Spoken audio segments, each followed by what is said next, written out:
We be live. Hello, Durud and Shalom.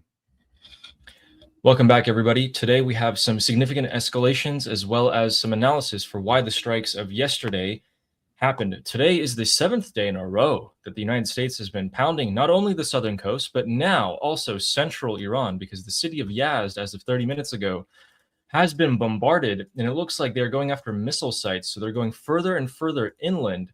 I would love to give you guys the reason why they're doing this and for what's going to happen in the next couple of weeks. I know I've been talking about it, but I want to concentrate everything into a couple of minutes so we have a good expectation of what's coming going forward. We also have a ton of other news going in, and we have alligrams as well today, so let's get started, as well as your usual Islamic Republic Haydar Durka videos.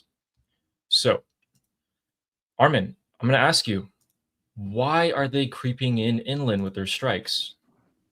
I don't know, but it seems like they're getting ready for something big. Is it preparation for something big? It seems like it, or else, or maybe they're bluffing. Maybe they're bluffing, but I don't know. But this is a lot of military activity.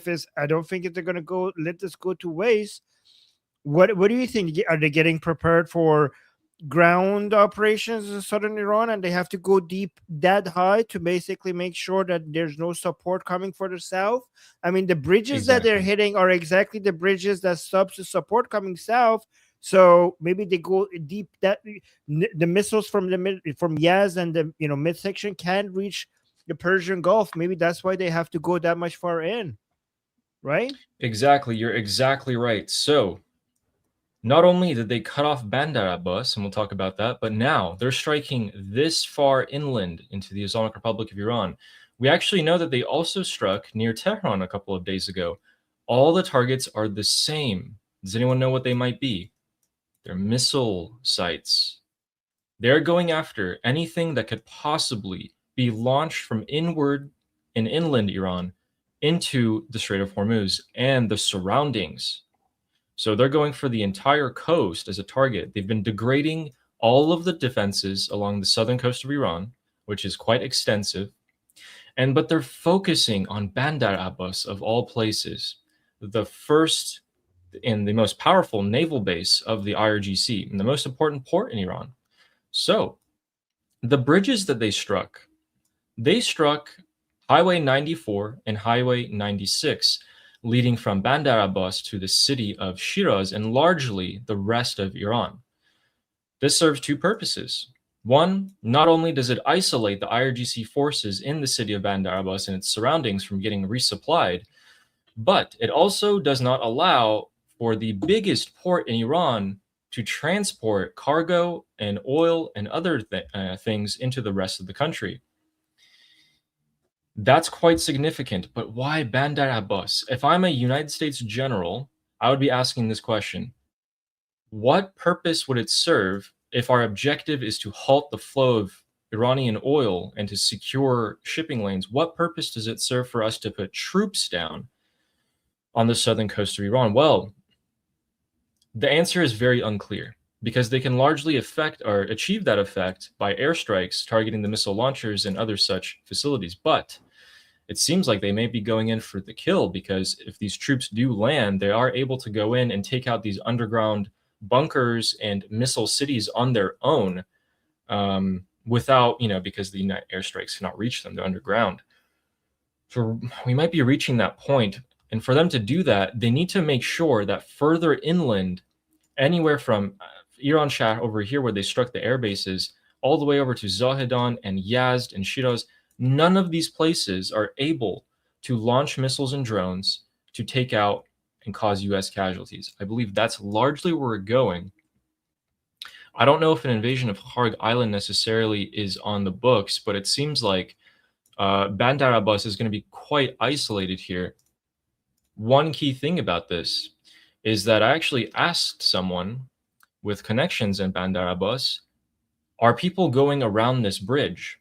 And last night they told me, yeah, the government just came in, they paved a dirt road with like a roller, and then the trucks are just going next to the bridge. And I was like, oh, okay, so that largely didn't really matter that we hit the bridge. And I think I found video confirmation of the same thing if I can find it for you guys. But what that tells me is that that bridge being hit was largely a signal, because those trucks are actually still moving through, just less.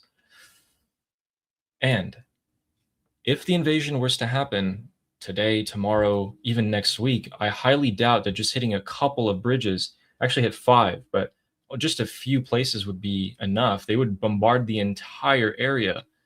Another place that they hit, interestingly enough, was the city of Lar.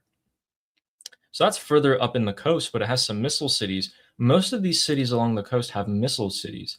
They have bunkers, and Lar was hit quite extensively today, I think with around 20 explosions and rockets by the United States. But now we've gone all the way up to Yazd by Esfahan.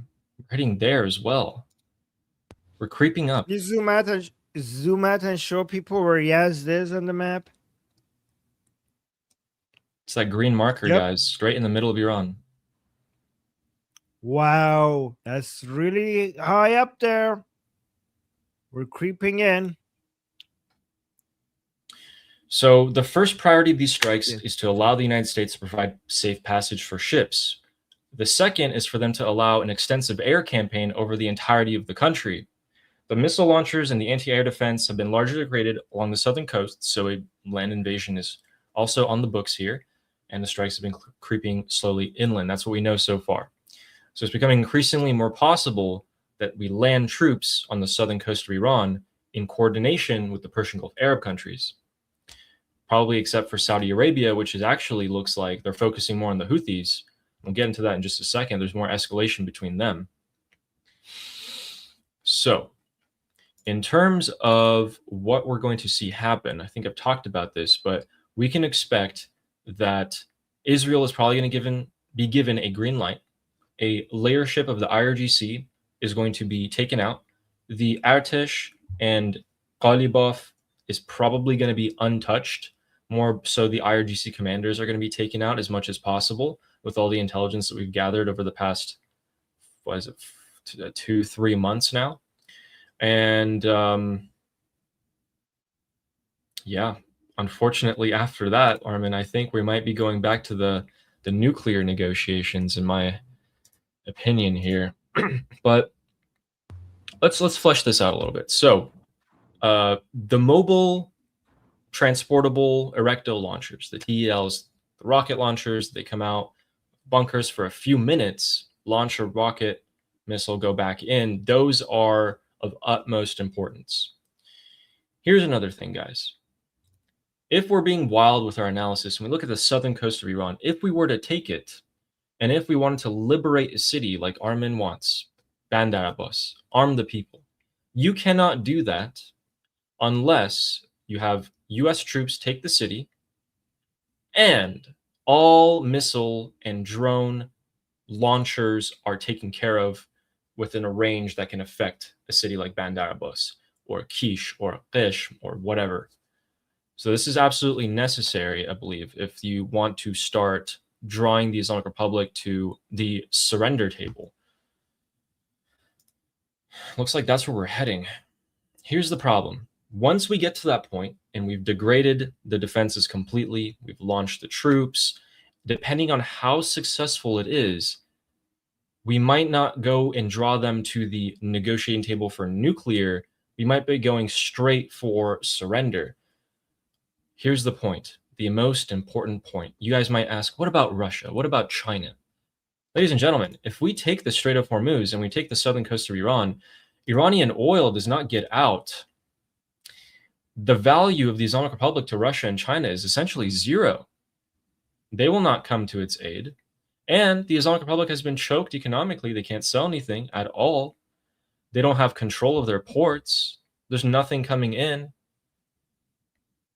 I don't think they have a choice at that point. It's either scorched earth for them or surrender.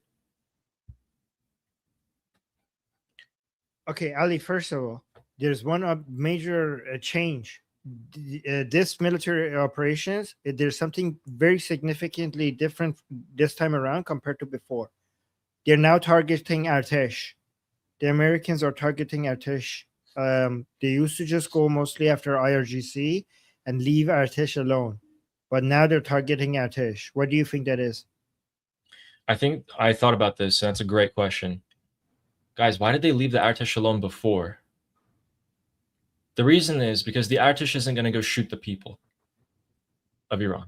But if they land American troops, the Artesh will be forced to defend the southern coast of Iran, and they will start shooting at U.S. troops. And that is largely why I believe they are targeting them.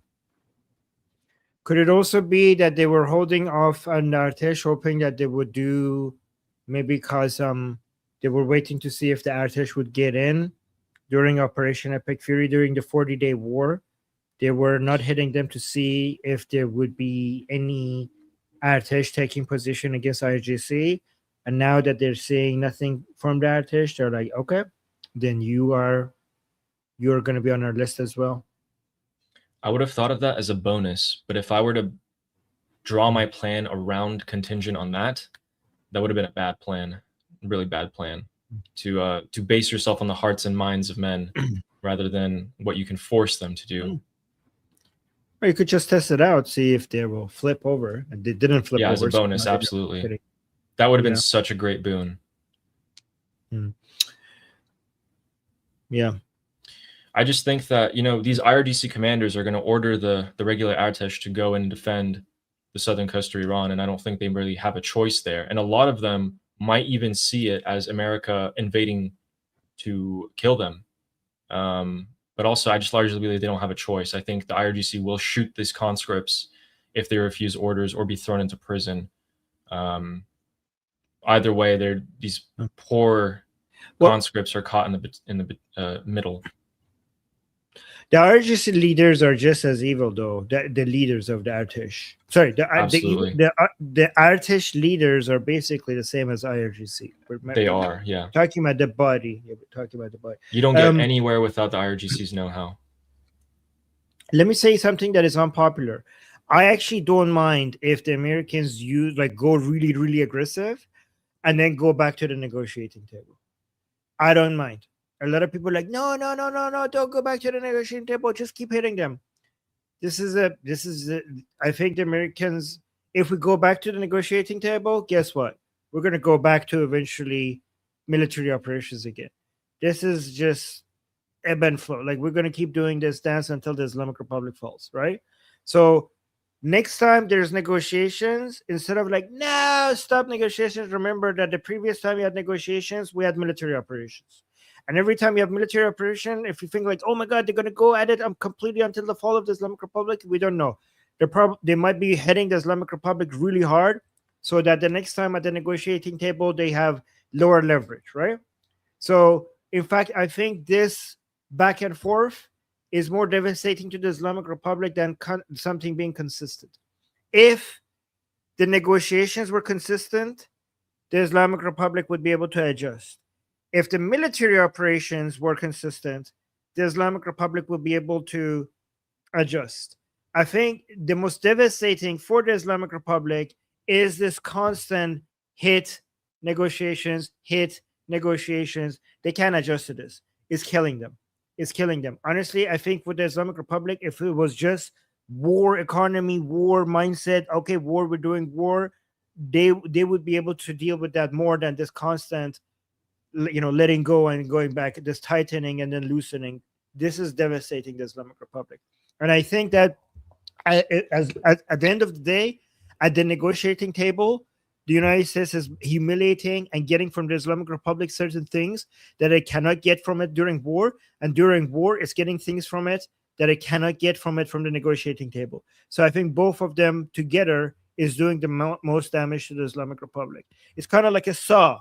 Like if you see, like at the tree, they like keeps going back and forth. Negotiation, military attack. Negotiation, military attack. I think this is causing the Islamic Republic to fall. Like we have saw during the negotiations, we saw so much damage on the Islamic Republic, in the foundation of the Islamic Republic, in a way that we did not see with military operations alone. So even if the Americans use it, because remember, we don't want just the destruction of the Islamic Republic infrastructure. We want the humiliation and the destruction of their ideology. So we already got that a lot with the MOU. Especially the MOU is now actually doing beautiful work because it's showing to the regime supporters that they signed something that the Americans now are saying, yeah, you guys didn't abide by it, so now we're bombing you. So the MOU was supposed to at least stop the bombings, and it didn't even do that. It didn't even do that. So it's causing the MOU to be even more humiliating. I think if you could get the Islamic Republic back to the negotiating table and make them sign, okay, here's our enriched uranium, you guys could have it, and then bomb them after anyways, that is better than just bombing them. If you could get to the point where the Islamic Republic signs a document that please don't bomb us, here's the enriched uranium, and then you get them to sign that, and then you show it to their followers, and then after that say like, well, never mind, we're going to bomb you anyways because you violated this line over here, over there, then that would be better than just bombing them alone. They're being stretched thin, and I hate to agree with you. I really do. I really hate to agree with you, but the stretching that has been happening to the Islamic Republic supporters from that 5% to the 1%, and now it's probably even less than 1%, is undoubtedly a result of all of the negotiations that have happened so far, and not the bombings. If we had continued the war this far, you might even see the regime supporters band together from the start and not move. But because we've split them, we've reached this point. And the South is largely a very sore point for the regime supporters at the moment. Why have we abandoned the south of Iran? Why are we not going down to their fight? I don't understand. Why is the south of Iran turned into Lebanon, where they can come and bomb it whenever they want? Why aren't we doing anything? Why aren't we doing anything? That is all I hear from inside the Islamic Republic at the moment. So, ladies and gentlemen, in addition to all the bombings in Yazd and further inland that we've seen our regular coastal bombardment for the 7th night in a row, further degrading and probably at this point destroying the coastal defenses of the Islamic Republic's IRGC. The American forces are getting a little bit bolder. They're actually flying Reaper drones and etc. right over the cities of Bandar Abbas and Chabahar, pretty close. You can see them with your naked eye, which is quite astonishing when I saw that. And apparently they haven't been shot down. So that does give you a sense that they have aerial supremacy at this point in some areas, the United States. We got some problems, though. We have some major problems. We got into the Strait of Hormuz. Last night, another ship was hit by the Islamic Republic of Iran. So, just off the coast of Sirik, last night another ship was hit. They fired, the IRGC fired a missile right into the engine room of this ship. Actually ended up killing 3 people as well. Oil prices have jumped today up to, I think last time I checked a couple hours ago was 82. Let's check that again. So it's 83 now. So they've gone up by $2.50 today, or 3%. And that makes total sense. The other thing that we've seen along the coast of the Middle East is that if we go down here off the coast of Yemen near the Bab el-Mandeb, last night we had something pretty interesting happen, and we don't know who did it. It's dependent. So let's see here. Got another report that this time we had a ship that was boarded by an unknown party. Right there. People largely believe that there's 2 options here. One, it was the Houthis. The Houthis have gotten the orders recently to close the Bab el-Mandeb from the IRGC officially. As for their capability to do so, that's in question. This ship was boarded last night by pirates or militants or whatever you may call them. Houthis or Saudi Arabia-backed militias. The Saudis have been very aggressive this week in dealing with the Houthis.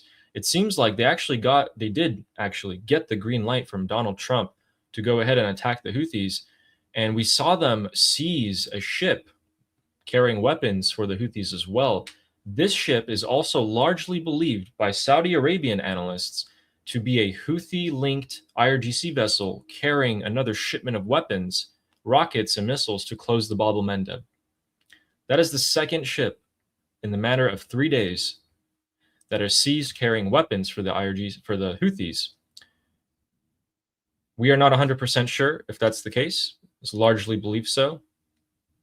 Could be the Houthis themselves boarding a ship, but if that's the case, why did they let it go through the Bab el-Mandeb in the first place? I'm not sure. Not sure. So we have to keep an eye, especially on the Saudi Arabian Houthi conflict here. It's actually going to be really important. 13%, I think 13 or 16% of the world's global traffic in terms of ships go through here. In comparison, if we go over to the Suez Canal, it's about 6 or 7%, 6, 7. So there's twice the amount that goes to the Bab el-Mandeb, and that just happens to be closer to the Strait of Hormuz. Two things that we cannot afford to close whatsoever, which the Islamic Republic has now announced that they will absolutely close.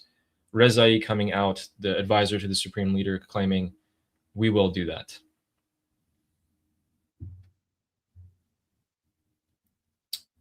Guys, okay. this Bab el-Mandeb thing, guys, is no joke, okay?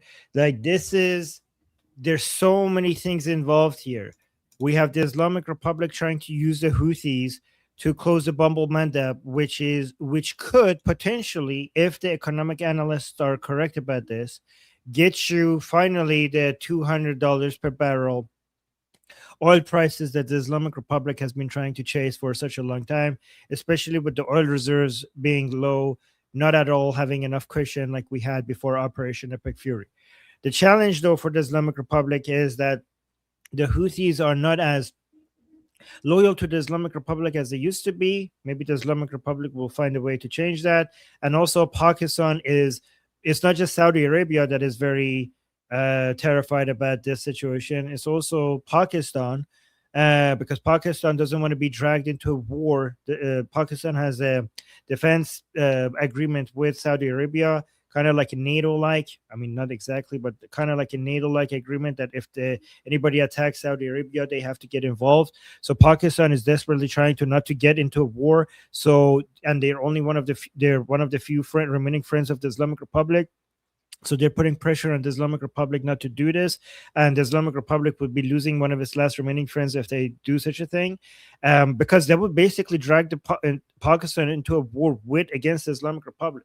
Also, beyond that, this would be such a pressure on global economy if it's done successfully, that it will turn the entire world against the Islamic Republic on a much higher level, including Europe and China. So this is why this could escalate things on such a higher level. But it will be so devastating to the Islamic Republic that it's hard to see why would they play this card unless they don't have any other cards left. Like unless they're so close to the edge of collapse. The only way you could see that the Islamic Republic would use this card is that they think that this is it. If they don't do this, they're going to fall. But but the other side of the problem is that it could be a self-fulfilling prophecy. Like they might want to put pressure on the Bab el-Mandeb to get people off their back, but it might unite the world even more against them. So right now they want to try to use the threat of closing Bab el-Mandeb instead of actually doing it, so that maybe they could threaten the world to back off. And they're hoping that President Trump is bluffing, because they're hoping that maybe he doesn't have any interest in attacking, given the strategic oil reserves being lower than usual. But we'll see. I mean, we have Venezuela, we have Iraq right now. I don't know how much somebody needs to crunch the numbers. I don't know if it actually could replace. I mean, it can't, because the pipelines in Iraq doesn't even it's not even working. The pipelines that go through Syria through Europe. Assad closed it when he was in power at the request of the Islamic Republic, which now you see why. And I don't know, we're putting sanctions on Russia on their oil, so that's going to be out of the market, so that's going to make this even more difficult. So yeah, this is going to be tough on both sides, but more difficult in the Islamic Republic. But they might be willing to tolerate more pain, because for them this is a matter of survival. For them, this is not a matter of, oh, are eggs more expensive? Are we paying more at the pump? For them, this is a matter of life and death. So they might be tolerating more pain. Even yet, the pain is on the Islamic Republic is a lot more than the rest of the world, but they also might be willing to tolerate more pain because for them, this is life and death. And we discuss all of this on our group discussion every single day, guys. We actually have we had a session. Armin had a session just an hour ago that ended an hour ago, and I have my session in a couple hours from now. I don't record a stream mine. You guys can come and ask me anything you want, or give me your opinions. I actually really want to hear what you guys think about all this. It never hurts to get more information. And if you click on the link in any of our videos, we have a description, link in the description, every video, or the QR code in the top left, and you should join. It's free. Why not do it? Yeah, come talk to us, guys. Ali is going to go on his call in how many hours? Group call in 3 hours. In 3 hours. So go talk to Ali. The link is in the chat. Hold on, let me put it on both chats. The link is in the chat. Go give your opinions to him or ask him questions. The group call is free. The group call is free, and it starts in 3 hours. Ali is a really good source of information. So go to the discussion group, and then you could find it in the calendar section. It's starting in 3 hours. This is the one. Okay, join this group call and talk to him. So we have other very serious news. And by the way, as Armin was saying, the country in the Middle East that's been hurt the most by the closure of the Strait of Hormuz has actually been Iraq. Over 90% of their exports have been halted, and they've really been hurting. And they just signed a ton of new pacts with the United States, including energy and electrical deals with American companies, and deals with Syria on how to expand pipelines over to the Mediterranean as well. One country that really took the brunt of the attacks last night is our dear Kuwait. Kuwait got absolutely destroyed last night. The reason for that is because as soon as the Islamic Republic saw that a couple of their bridges was hit, they went in and struck a Kuwaiti electrical power plant and actually caused half of the country of Kuwait to lose electricity for a few hours last night. Kuwait's Ministry of Electricity, Water, and Energy stated that an Iranian attack drones struck a power generation and water desalination facility, set it on fire, caused significant material damage, and took out multiple electricity generation units offline. It's a small country, and half the country was without electricity for a while, but most importantly, water desalination. If you take a look back at the map, all of the countries along the coast of the Persian Gulf, they get over 90% of their water from desalination. If those are hit, they got nowhere to go. Behind them is sand. It's scorching heat. That's a huge problem for them. And I've been saying that as soon as Donald Trump is signaling to the Islamic Republic that they're going to hit Iranian infrastructure, the Persian Gulf Arab countries better get on board. They know that their infrastructure is next. The Islamic Republic infrastructure get hit, that equals Persian Gulf Arab country infrastructure getting hit. It is the same thing. They better join in, and they have been joining in, but their militaries aren't very strong. Let's just say that. Ali, can you go around the Kuwait, Bahrain, Qatar area? Go lower, highlight that area, that entire area. Guys, please understand that hitting the water desalination facilities is a new level of escalation. And this is devastating. If the Islamic Republic starts targeting water desalination facilities like they just did in Kuwait, you have to understand this entire area, people are not supposed to live here. There are millions of people here. It's not natural at all that people live here. If these people don't get water, you're going to see the greatest mass evacuation requirement in the history of mankind in such a short amount of time.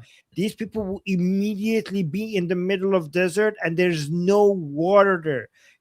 You're talking about millions of people that would immediately run out of drinking water. This is nowhere. This is the fact that people live there is like so artificial. Without technology, without desalination, these people will go without drinking water like that.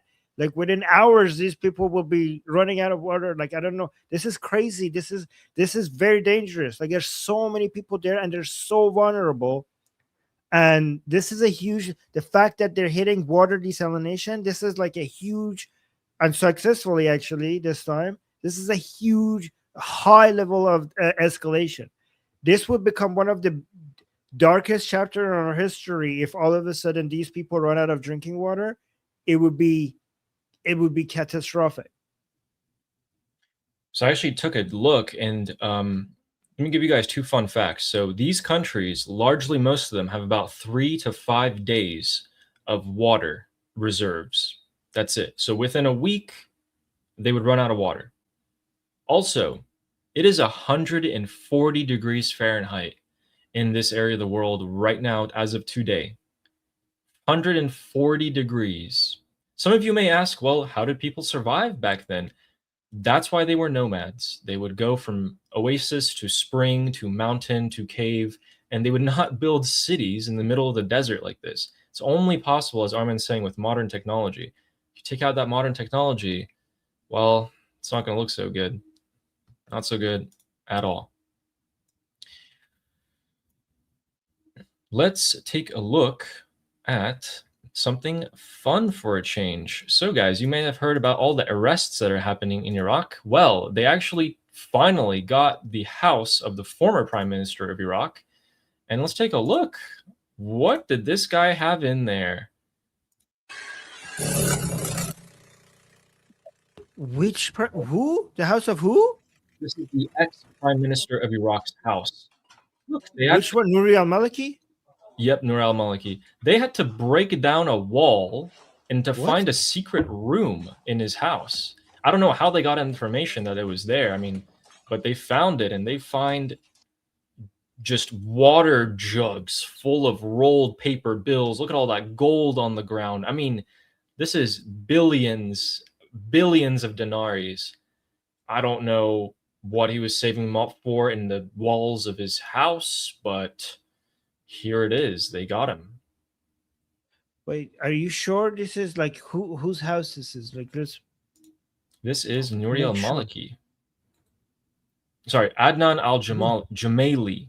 Okay. All right, I totally got that mixed up. Yeah. Totally got that mixed up, guys. That's the former deputy oil minister who was arrested 2 weeks ago. Yeah, okay, that makes more sense. I would like, there's no way that these people have arrested. Yeah. Okay, go back up. So guys, $200,000 in cash. In cash, yes. Plus 25 billion dinar, 4 kilograms of gold.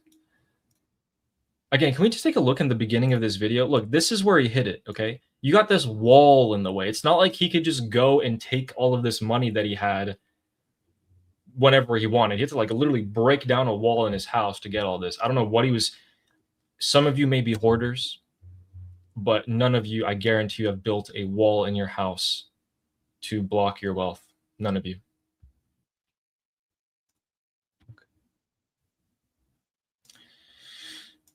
Yeah, that ended up in these. Quite interesting. So why put it in water jugs? I wonder. Is that the best? I guess he didn't want humidity or insects to reach it. I guess, I don't know. Yeah, guys, this is literally the Ali Baba cave. You're right. Yep. So much treasure. So.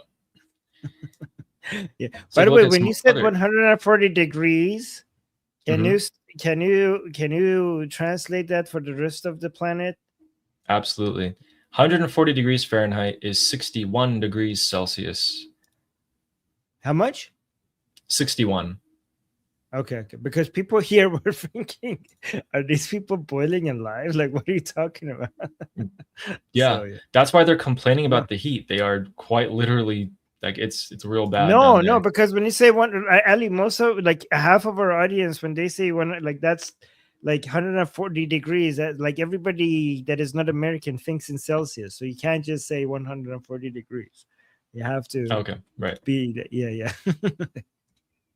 For all of my friends out there, not from the United States of America, where we use feet and inches. Yeah, which makes no sense. So Let's take a look at the bridges because we got some clear images of the infrastructure that was hit. So you guys want to take a look. There used to be a bridge here, but it's not. And unfortunately, I did get news that there were 4 unfortunate individuals driving on this bridge at 2 a.m. when the bridge was struck, and they have been killed in these strikes.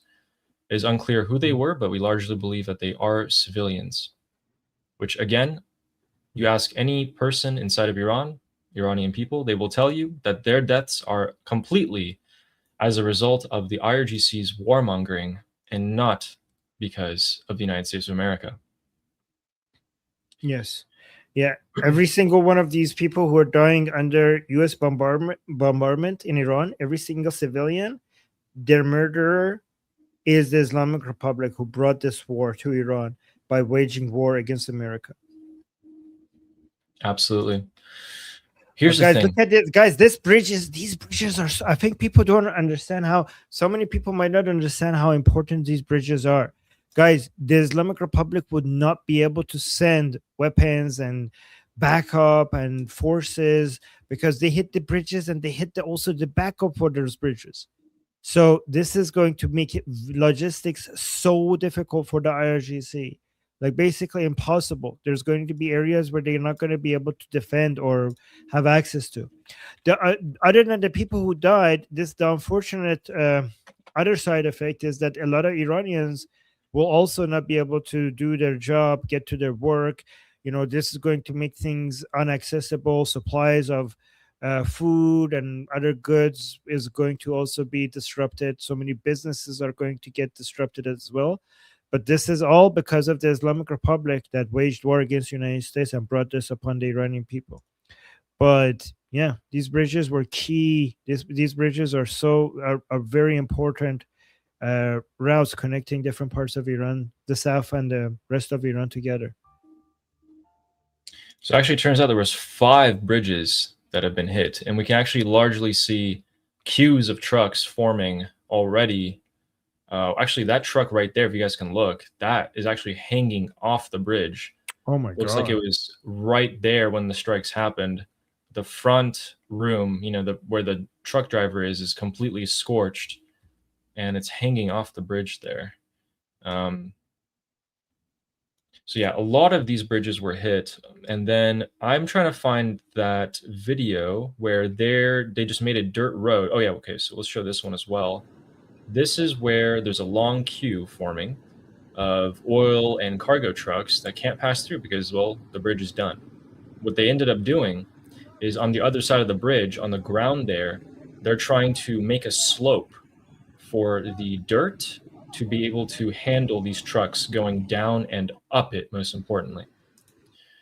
I don't know how successful they are with that. I know I've seen smaller cars go up through it, but I don't know about the larger trucks as of yet. Either way, it slows down traffic a lot.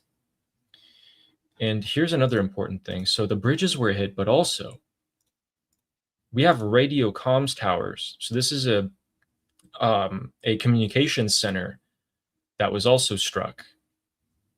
So they're pretty much isolating the city of Bandar Abbas as much as they possibly can in terms of communications, logistics, backup. The railway station was also hit last night, Armin, and the port facilities were also hit. So it's a complete isolation tactic here. And let's take a look at what CENTCOM has posted. They posted some good videos.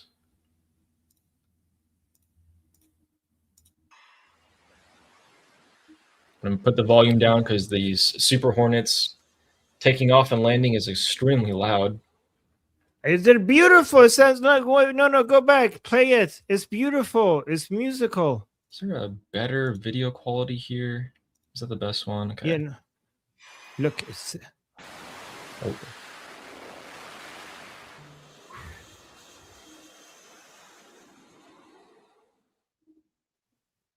Here we see some of the strikes. So they'll target a couple of very interesting things here.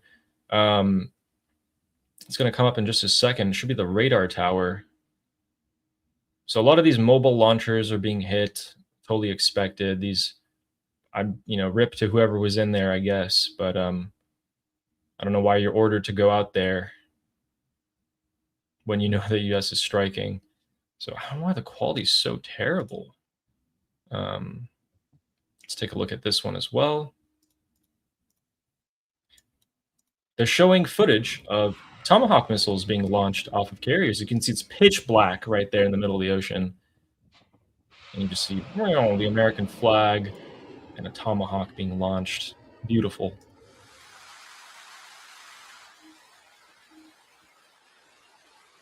We go with the afterburners.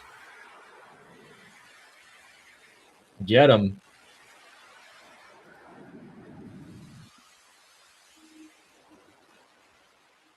Man, it must be so loud up there. Okay, so here's the interesting footage, guys. Can anyone tell me what they see here? Look at them. Look at that. Those poor guys down there fixing those drones.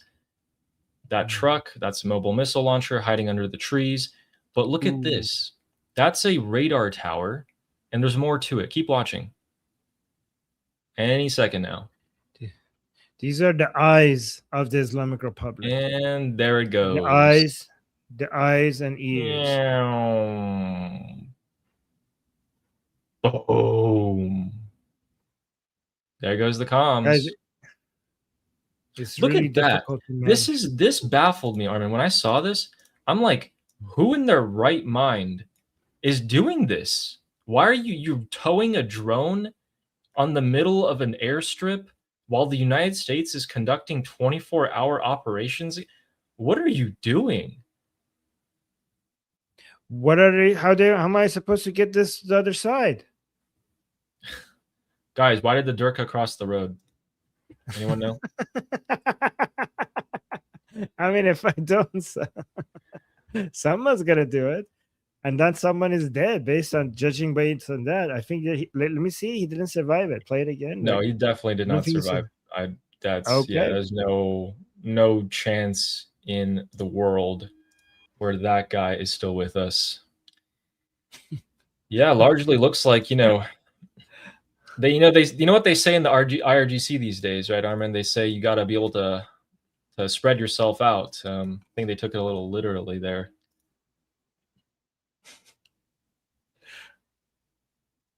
So we have more projectiles landing outside of Yazd now at the moment. So it looks like the missile cities around the central of Iran are also being bombarded. The city of Bandar Abbas has yet again, I think this is probably the 5th wave of attacks tonight on it, as well as your usual. There's no reason for them to do this, but this main city of Shiraz has jets scrambling every day. The Islamic Republic Air Force likes to they take off their jets for no reason. I mean, these guys are 40-year-old jets. They're belonging to a museum. They can do nothing against an F-16, F-18, F-22, F-35. There's just nothing they can do. I don't know why they even bother. It's more for show at this point. Yeah, that's a good question. The Islamic Republic fighter jets can't do anything. Why do they even bother? They can't even. They have they have the turning radius of a massive semi truck, and then it looks like the F-35 is a turning radius of like a motorbike. You know what I mean? So it's not even close.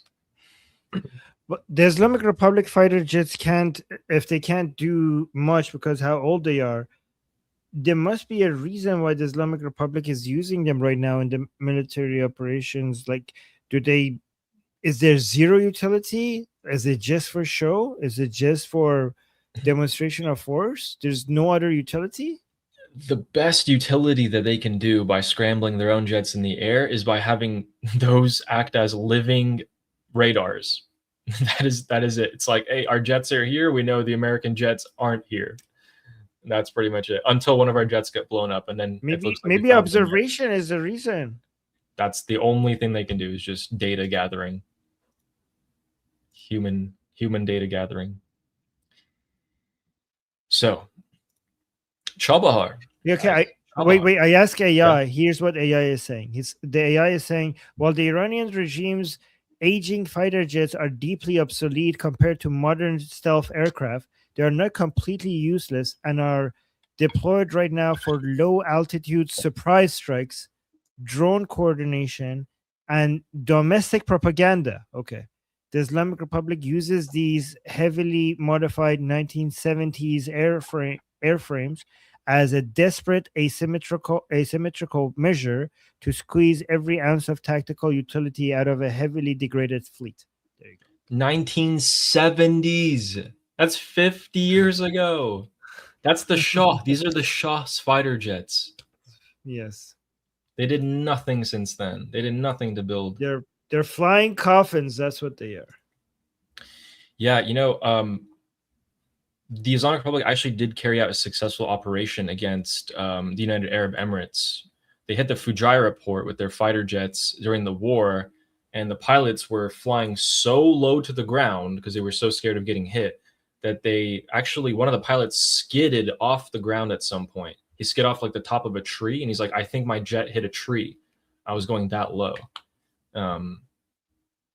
Which, that takes a lot of skill, but that's what they got to do. This is important right here. Guys, this is the only oceanic port in the entirety of Iran. Everything else is in the Persian Gulf pretty much. If we go here, this city has also been isolated. It's just not as large as Bandar Abbas. They hit a lot of the roads here. They hit the communications, and they hit this. This is the Chabahar Port Tower, built in 2022.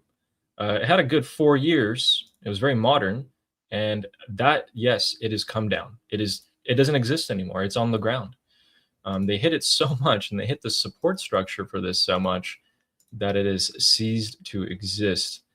I actually have the picture of what it looked like before, so you guys can have a comparison here.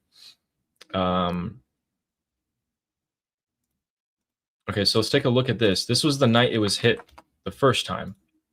This is what it looked like. Largely destroyed, but still firmly standing.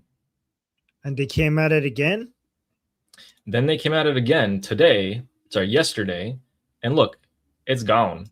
It completely collapsed, and it now looks like let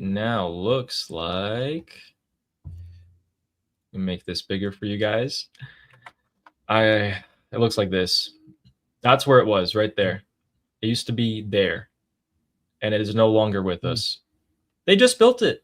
They built it 4 years ago, and it was in charge of directing all of the maritime traffic internationally into Iran as a whole from the ocean, and it's gone. Can you go to the map where this is? This is Chabahar, right? Can you go to the map? Zoom out a little bit. Show where Chabahar is in Iran. Zoom out. Okay, so zoom out more. Like I want to see like the entirety of Iran and where Chabahar is. Okay, so here's an interesting thing about Chabahar, right? So Kharg Island might be a misdirection.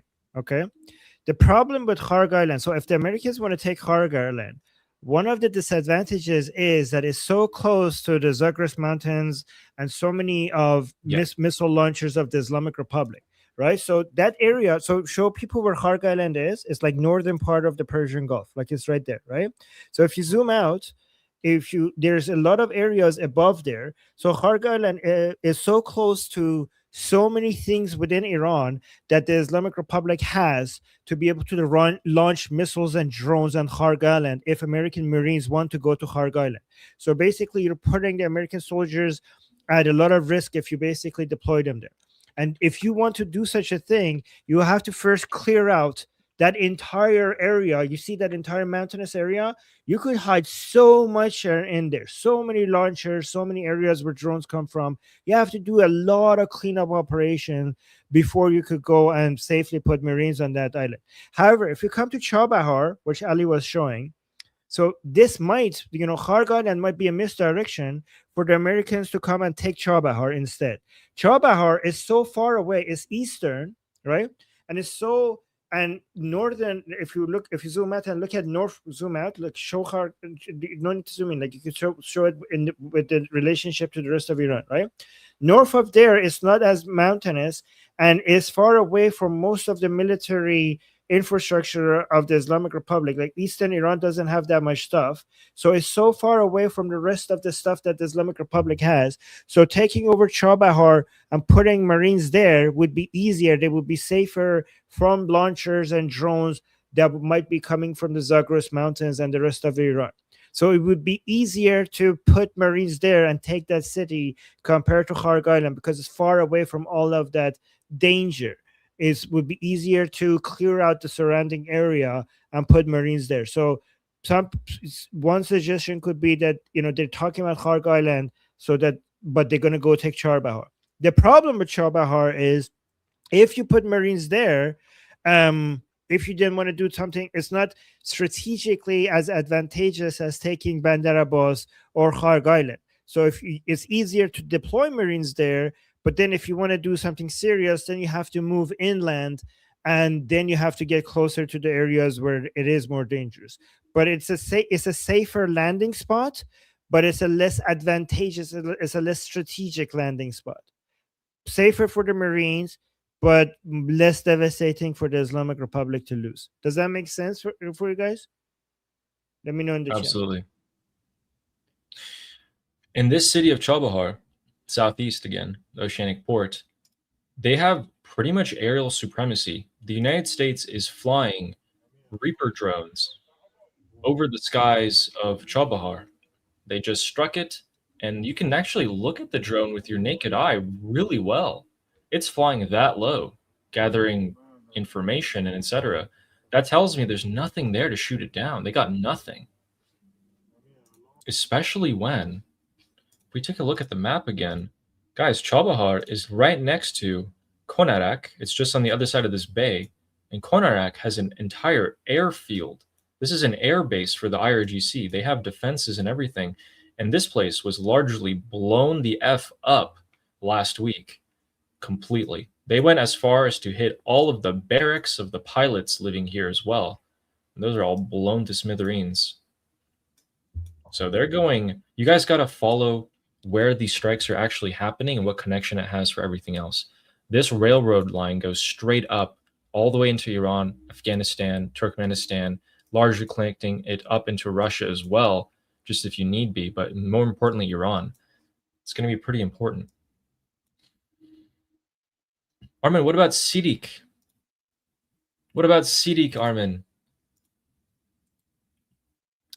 Let's take a look. Let's take a look at what's been happening in Sidik. I had some interesting things happen yesterday here. Let's take a look. We have someone quite unhappy that the Americans are about to invade, apparently. And he's come out and made a video. Let's take a listen. سیرک نه تو اول برو نوم یاد بگیر ما جو خوب ایران دیم دریغا که ایران ویران شود کنام پلنگان و شیران شود اگر سر به سر تن به کشتن دهیم به از آن که کشور به دشمن دهیم پیام مردم ایران به تو اینه سربازان تو عمودی وارد این خاک اگر بشن افقی برخواهند گشت خلاص.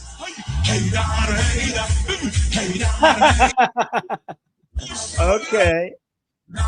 Wow.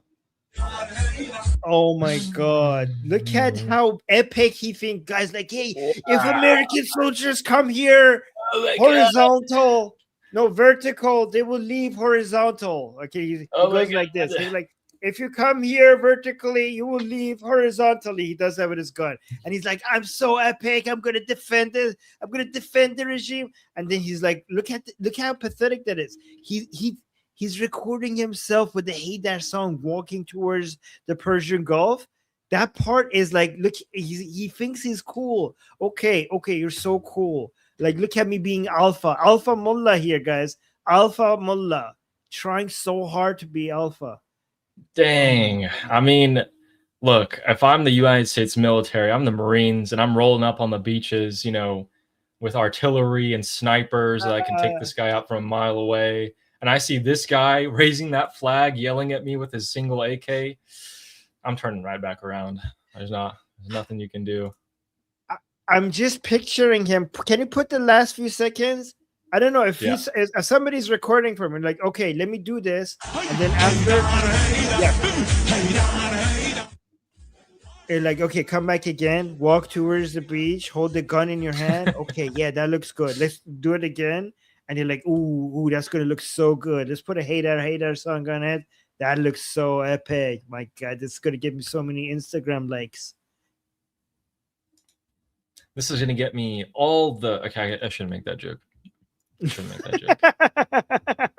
Wait, It's gonna get him. we're gonna talk about goats. We're gonna talk about goats. Sure. Okay, sure. No, so. Sure. No, totally not the fact that it's permissible for them to. Do you like that? Do you like that? Do you like the one lot? Would you be interested in that? Is that the? Are you into that? Are you into that? No. Okay. Not even the goats are into that.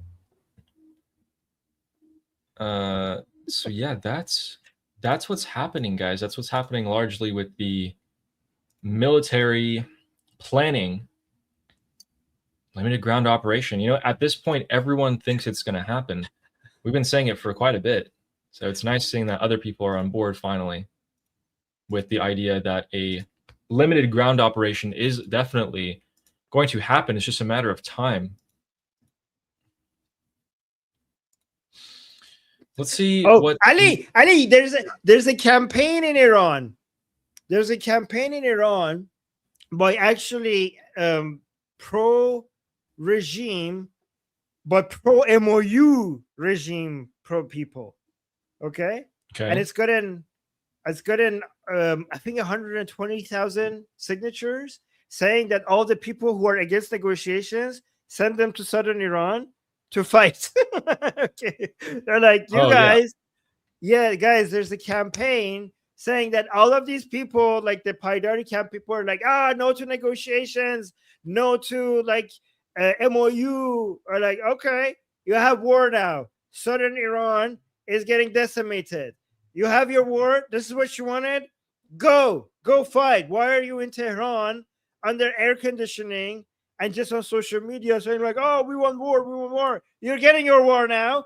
Send them, right? So the pro-regime, pro-negotiation with the United States people are starting a campaign to send the pro-regime, anti-negotiation, the politicians and all the people who were saying that, send them to go and fight in southern Iran against the Americans. So that's a campaign that is going on. And even on state TV, they were talking about it. I think I have a video like that. If I did save it, I hope I did. Actually, I don't. Oh, man, I don't think so. Okay, that's fine. But we can take a look to see what the people in the Islamic Republic, the regime supporters, are thinking about all this. Okay, so we actually have some breaking news right before we go into see the mood of the regime supporters. Breaking news, there is some U.S. casualties, not deaths, but looks like they have been injured in Jordan. So the U.S. bases in Jordan have actually been taking a lot of direct hits from ballistic missiles from the IRGC, and it looks like that has caused, according to CBS News, citing multiple U.S. officials, there is U.S. casualties. So they are injured. Wait, what? Unknown. Yeah. U.S. casualties, did you just say? Yes, in Jordan. Casualties as in dead? Oh, no fatalities have been reported, but Okay. Casualties. So this is CBS News, according to multiple U.S. officials. I hope they're all okay. And that is what we got. So if you guys just search up CBS, Jordanian casualty. Casualty does not mean death. Casualty means you're taken out of the fight. Your injuries are so severe. And that's according to them. And no, casualty is not always death. Yep. So that's the breaking news at the moment.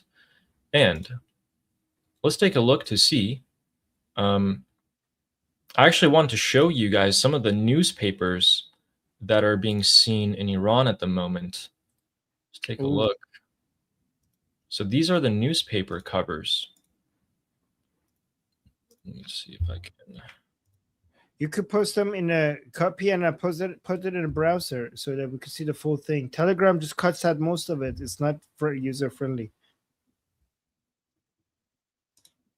Do you know how to do that? Okay. You could just download the. It's okay. Just do it. Just show it for now. It's fine.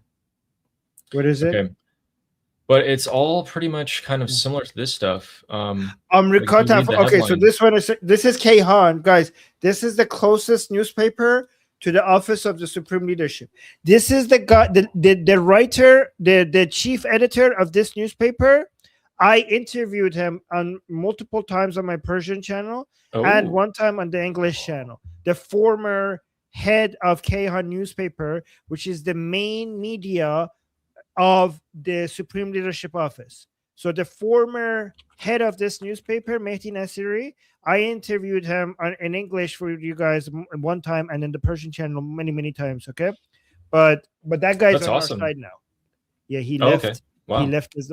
Yeah, he's pro Pahlavi now. He's left. What was his reason from switching to be so pro, Supreme Leader Durka to pro Pahlavi?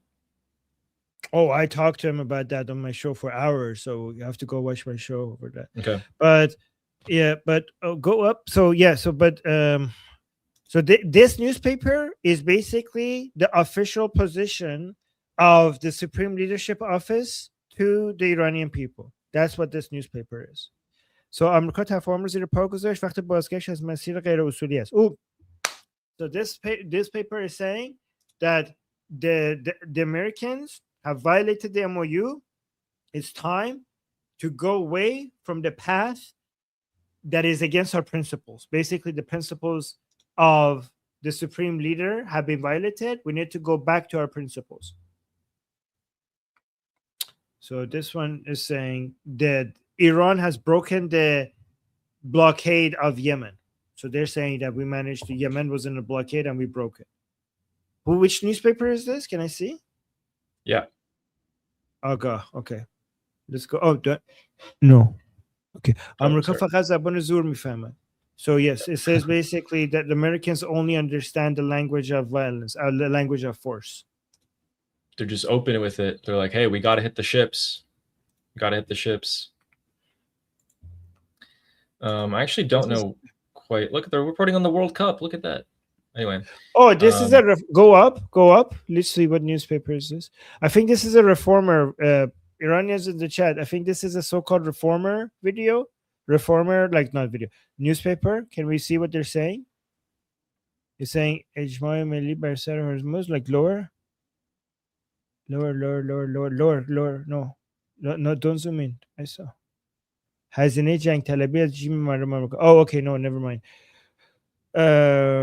Okay. These are all the newspapers. They're all just the same. Like war, fight.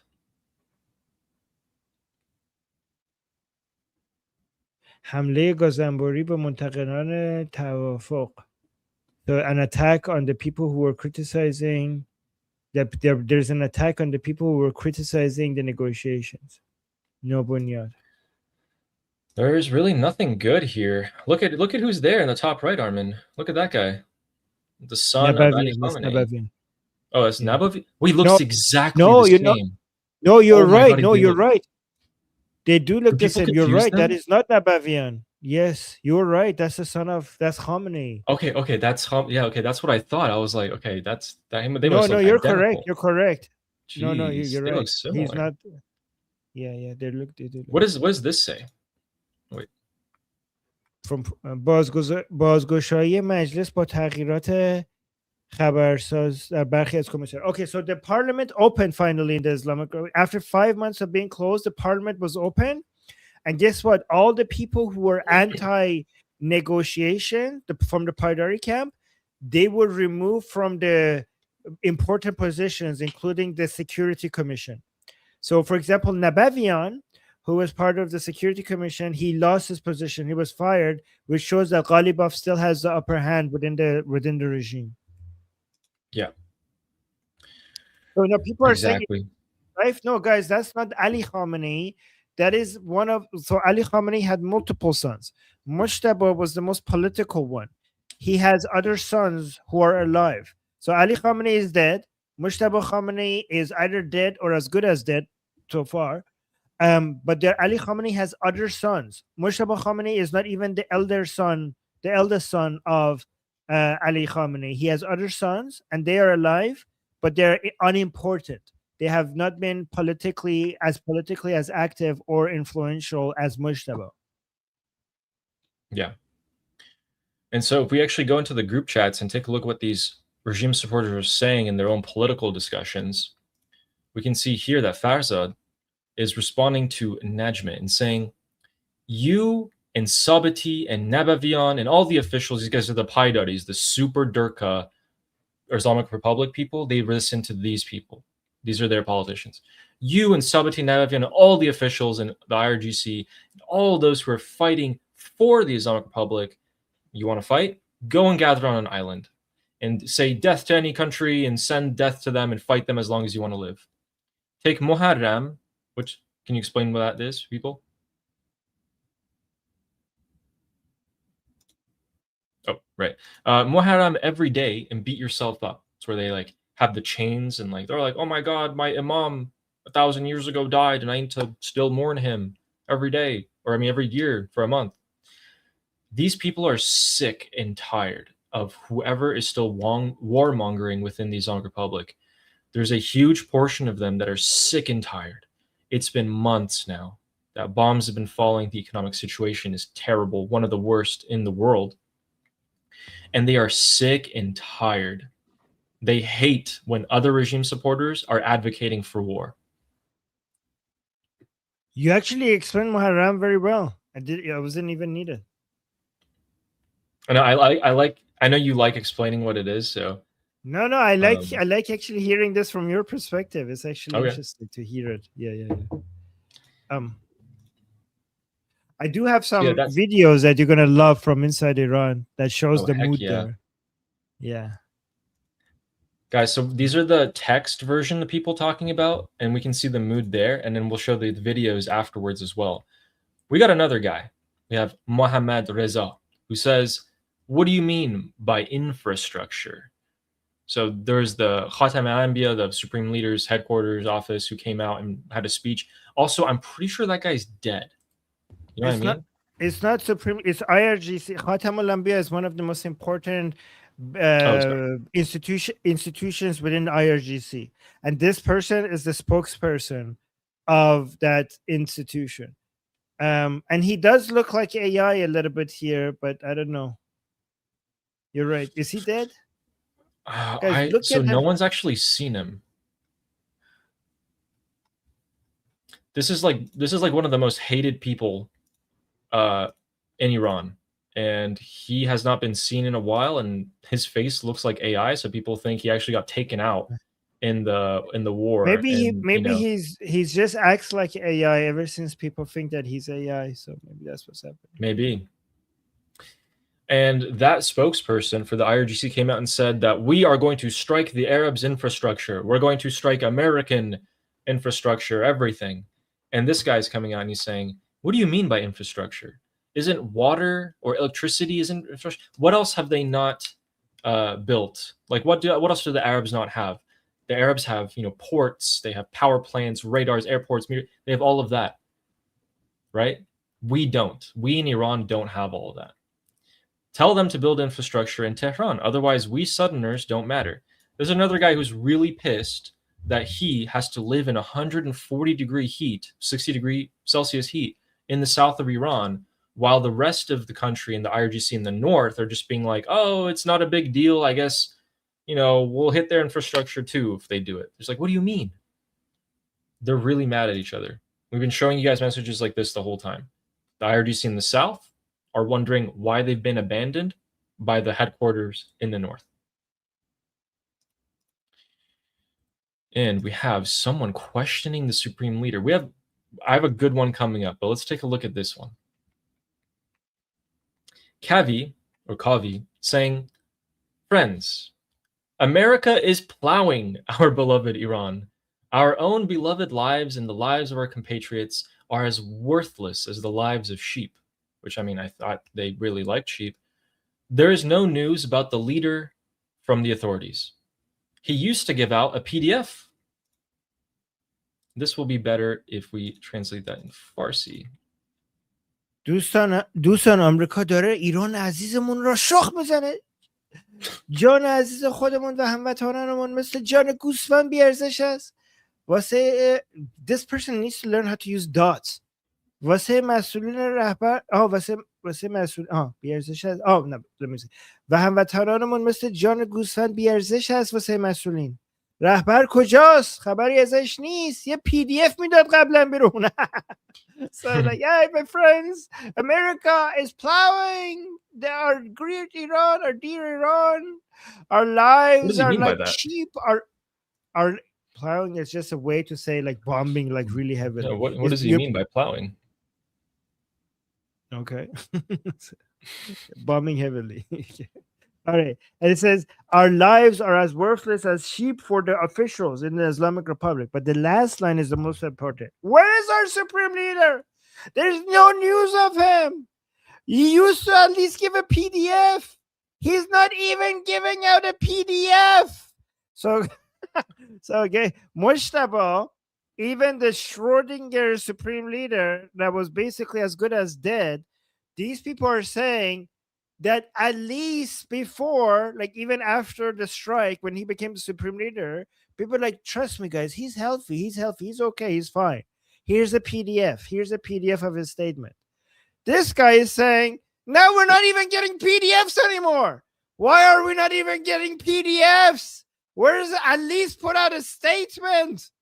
Like, he's right, Ali. Like, if the supreme leader, even if you want to act like if he's dead and you're faking that he's alive, these days they're so busy, they're not even spending time saying, like, guys, here's a new statement from the supreme leader.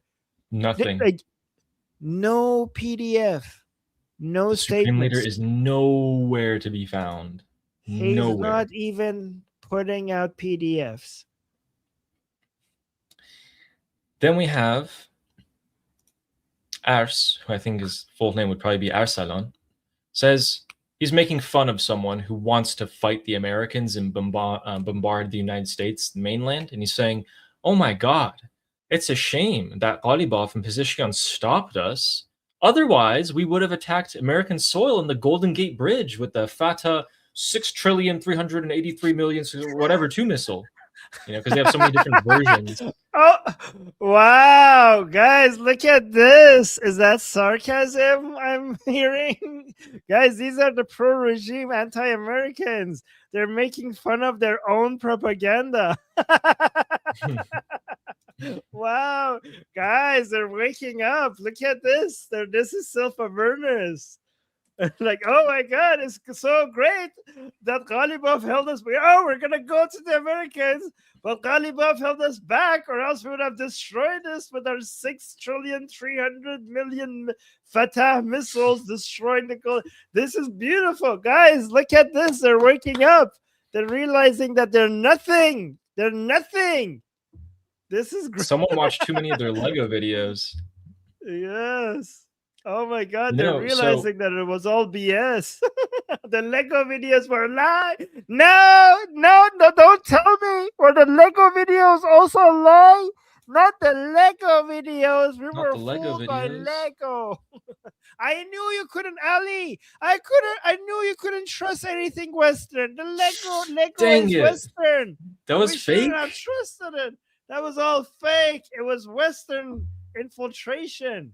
Are you sure? Oh man. There's only 2 things I trust: the Quran and Lego videos. Nothing else. But apparently not even Lego videos. Yes. I'm gonna save the best for last. We have 2 more. We have 1 more of the Islamic Republic supporters waking up. We have Abbas here, who gave his analysis of why the United States is acting the way it is. He says, dude, come on. Now that they want half-hearted understandings like the MOU to still exist, it's only because America can now come and maximize its strategic oil reserves, control the oil market price, and then come and take our heads. Now Israel and America have realized that they were able to deceive the naive Ghalibaf, but the other people played their cards right. He's saying like other people in the Islamic Republic, not Ghalibaf, so like the IRGC, are doing the right thing, but Ghalibaf isn't. He's naive. That's why they're fighting earth and time. They're fighting, you know, everything to return us to the same disgusting MOU understanding. They're even willing to let ships pass through the area, like the Strait of Hormuz, but we should not consider it. He's waking up. He's realizing that it's just because we can get our oil up and control the oil price, and we're going to go and finish them off. No. Ali always showed the original Persian and then translate so people could see like what the origin was, because people don't know that these are not written. Some people who are new here, yeah, guys. So Ali, when he's showing us these messages, this is what they look like. He's using an extension to translate them. Yeah, I translate these. And also, it's good, Ali, to show Farsi. us the Persian for the Iranians who want to see the original Persian, so they could pause. Oh, sure. If they wanted to pause, and always be able idea. to read the origin. Yeah. I'll remember that. Because we have so many Iranians watching us, so maybe they want to see the original. Yeah, good idea. Yeah. So this guy was waking up, and then we have the best allogram for last. Let me put this in Farsi first. Okay, here we go. So asal, which in Farsi means honey, is saying something here about the supreme leader. What could it Okay, possibly she's not be? with them. Okay, she's one of us. So She's look at her one of profile us. pic, right? She looks like a regular young girl, right? So she's definitely not like the regime Durka supporters. But the She's main responding. reason why she's not with them is because she's saying you're fake leader. So she's basically in the IRGC Telegram group here trying to basically antagonize and make fun of these Durka people. That's what she's here for. Okay, but go ahead. Yeah, she's dumping some of her anger on top of them. Someone responded with a post and said, the coward was a fake emperor who stole the people's money, etc. That guy was referring to Mohammad Reza Shah Pahlavi.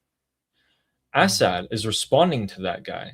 He's saying, he was a coward. Your fake leader, the supreme leader, Ali Khamenei, who was 400 meters underground. And he would go underground when 5 bombs came. He would issue orders to kill the Iranian people. He would only oppress them. This girl's talking about Ali Khamenei. Then she goes to talk about the Shah of Iran. The Shah of Iran is the land that Iran built. You even owe him your ID card. He left the country in the morning in a suit. He lived among the people. He didn't want his people to be massacred, so he left. Now, 50 years later, the people regret it, and they shout his name every minute. This was not deleted, which bravo to that young lady for saying that. Yes. Thank you. One of us. Amazing. Beautiful. So those are the allograms, and I'm going to give you guys a quick little update here. We actually have a ton. Wow. Okay, so let's go back to the main stage here. Guys, the Islamic Republic has begun its response. It is currently has launched, I mean, I can't even count so many. So 2, 3, 6. Okay, they've launched multiple ballistic missiles from Lake Urumia, Tabriz, Khorramabad, and I think that's all it so far. Wait, who launched the ballistic missiles? The Islamic Republic is launching ballistic missiles, and we already have explosions in Jordan. So okay, so from Urumia is northwest of Iran, guys. From Urumia to Jordan. So those missiles actually looks like they only took about 4 or 5 minutes for them to arrive on the other side of the Middle East. And I'm assuming they're striking the U.S. military base, which just took some casualties. So I hope everything's okay there. At the same time, the cities of Bushehr are being bombarded in the southern coast of Iran by the United States of America. It looks like the strikes tonight will continue on for a little bit here. By the way, another notice how they're not even touching Israel. Like they know if they touch Israel, they're screwed. Such cowards. What happened? Such cowards. What happened to flattening Tel Aviv and Haifa? What happened to that? You don't even dare send them one single drone. Not a single drone. What happened to you being the superpower of the region? I mean, I'm good. I'm glad for Israelis that they're not getting any attacks, but it also shows how pathetically weak you are. You only go after Kurdistan region in Iraq, Bahrain, Kuwait, Jordan. You know that you cannot handle Israel. I'm glad that you learned that lesson. After the explosions, so yeah, now there are early warning issues. Oh, interesting. So Saudi Arabia is issuing a early warning. Let me check to see which part of Saudi Arabia this is. Is it near the Islamic Republic or is it near the Houthis? Like Israelis are saying, like, no, please attack us. We want an invitation. The Israelis in the chat. No, please, come on. Anything, give us, invite us. That's why they're not doing it. They know if they attack you, because guys, right now Israel is being held back by United States, and if the Islamic Republic attacks Israel, then then Israel will not need any green lights from the United States to be able to get in. That's why the Islamic Republic knows that they don't want to give Israel that excuse. They're really afraid. So, but the Israelis are like, come on, just give us just one missile, just one drone. Come on, tap us in. Yeah, like, let us in. So guys, Riyadh, the capital of Saudi Arabia, is having early warnings for missiles incoming fire. I don't know if that's just a precautionary method or if they're actually going to get hit here, because Saudi Arabia has not been getting hit by the Islamic Republic. So what a turn that would be right now.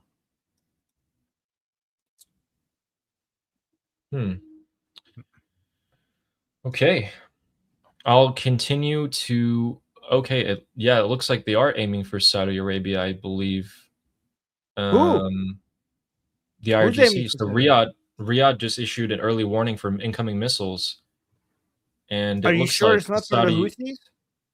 Yeah, it's Riyadh. Maybe. Yeah, so it's closer. It's way closer to the Islamic Republic than it is. Yeah. But the Houthis sometimes target Riyadh. You know what? You're right. It's not impossible. I was just linking it together because we just heard ballistic missile launches 2 minutes ago, and then Riyadh also issued their warning, but we'll see. Okay, I'll continue to monitor that. They're launching another wave of ballistic missiles. Okay, gotcha. All right, let's take a look here at the super chats.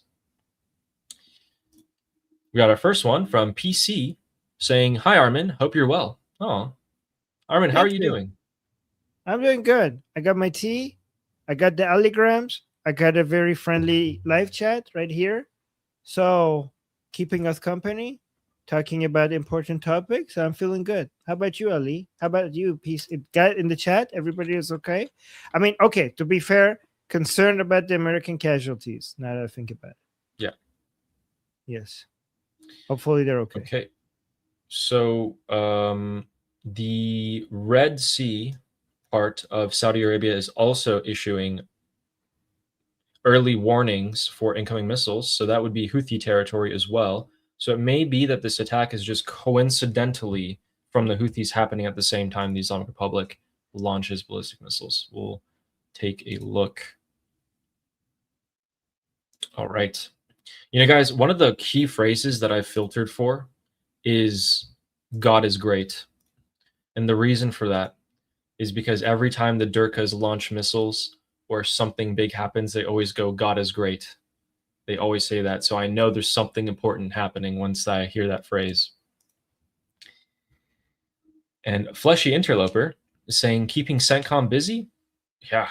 I mean, they're flying drones right over the heads of Chabahar and Bandar Abbas, really low. They're gathering some good intel, and there's nothing that can stop them. I mean, guys, that would be unthinkable just a few weeks ago.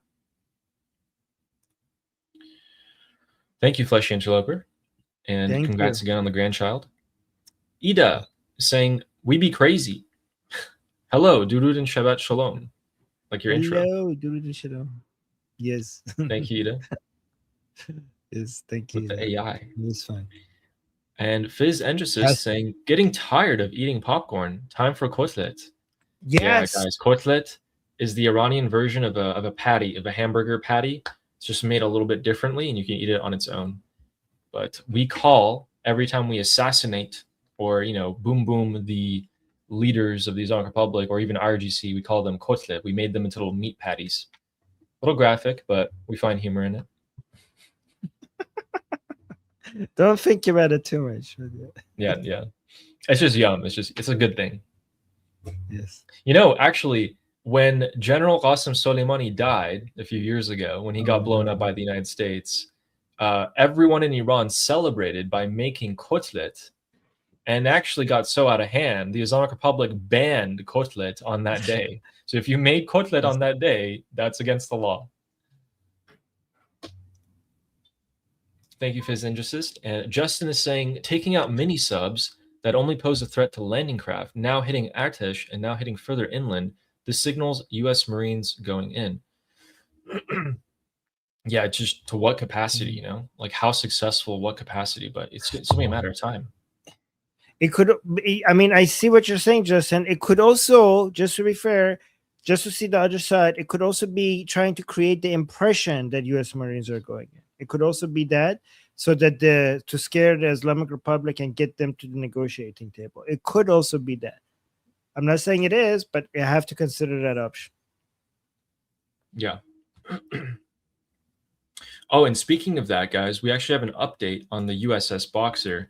It was spotted by satellites, and it is in the Arabian Sea. It's largely believed to be just doing donuts. So this is going back to what I was saying, where it's going to take its sweet time, and it's not going full steam ahead to the coast of Iran. It's taking its time. Thank you, Justin. And Ghalibaf, thanks for watching, who's saying, watching now with US elephant farts. In Farsi, popcorn means elephant farts. I don't know why, but actually we did figure out why. It was like some old company or something like that, but yep. Every time you guys eat popcorn, just know that that means elephant fart in Farsi. Thank you, Ghalibaf. And Ehef saying, stretched, you say. Too bad Prophet Muhammad isn't here. He's an expert in that. Oh my God. Oh no. Yeah, he is. No. Yeah, he is. Oh my God. The Prophet of Islam. Yeah, he was really into black guys. Oh no. Anyway. Oh no. Thanks, Ehef, for that super chat. There's nothing wrong with that. There's nothing wrong with that. Okay, I'm just saying. George Hansen saying the U.S. is establishing a de facto demilitarized zone around Bandar Abbas, I think they meant to say. The U.S. needs to draw IRGC heavy armor so they can engage them before any ground troops can be introduced in numbers. Here's the thing. I think if they were to land troops, the 48 hours before that, you're going to see the heaviest bombardment in the smallest, area that you've seen in a long time. They are going to destroy everything that could possibly be a threat, including every piece of heavy armor. Yeah, that's just standard military tactics for 100 years now. You're on the right track, George. Thank you for the super chat. And Elspeth saying, I think the U.S. strategy is aimed at opening the Strait of Hormuz. They are destroying the IRGC's ability to attack ships and then blocking resupply routes to prevent them from recovering. Completely agree. What do you think?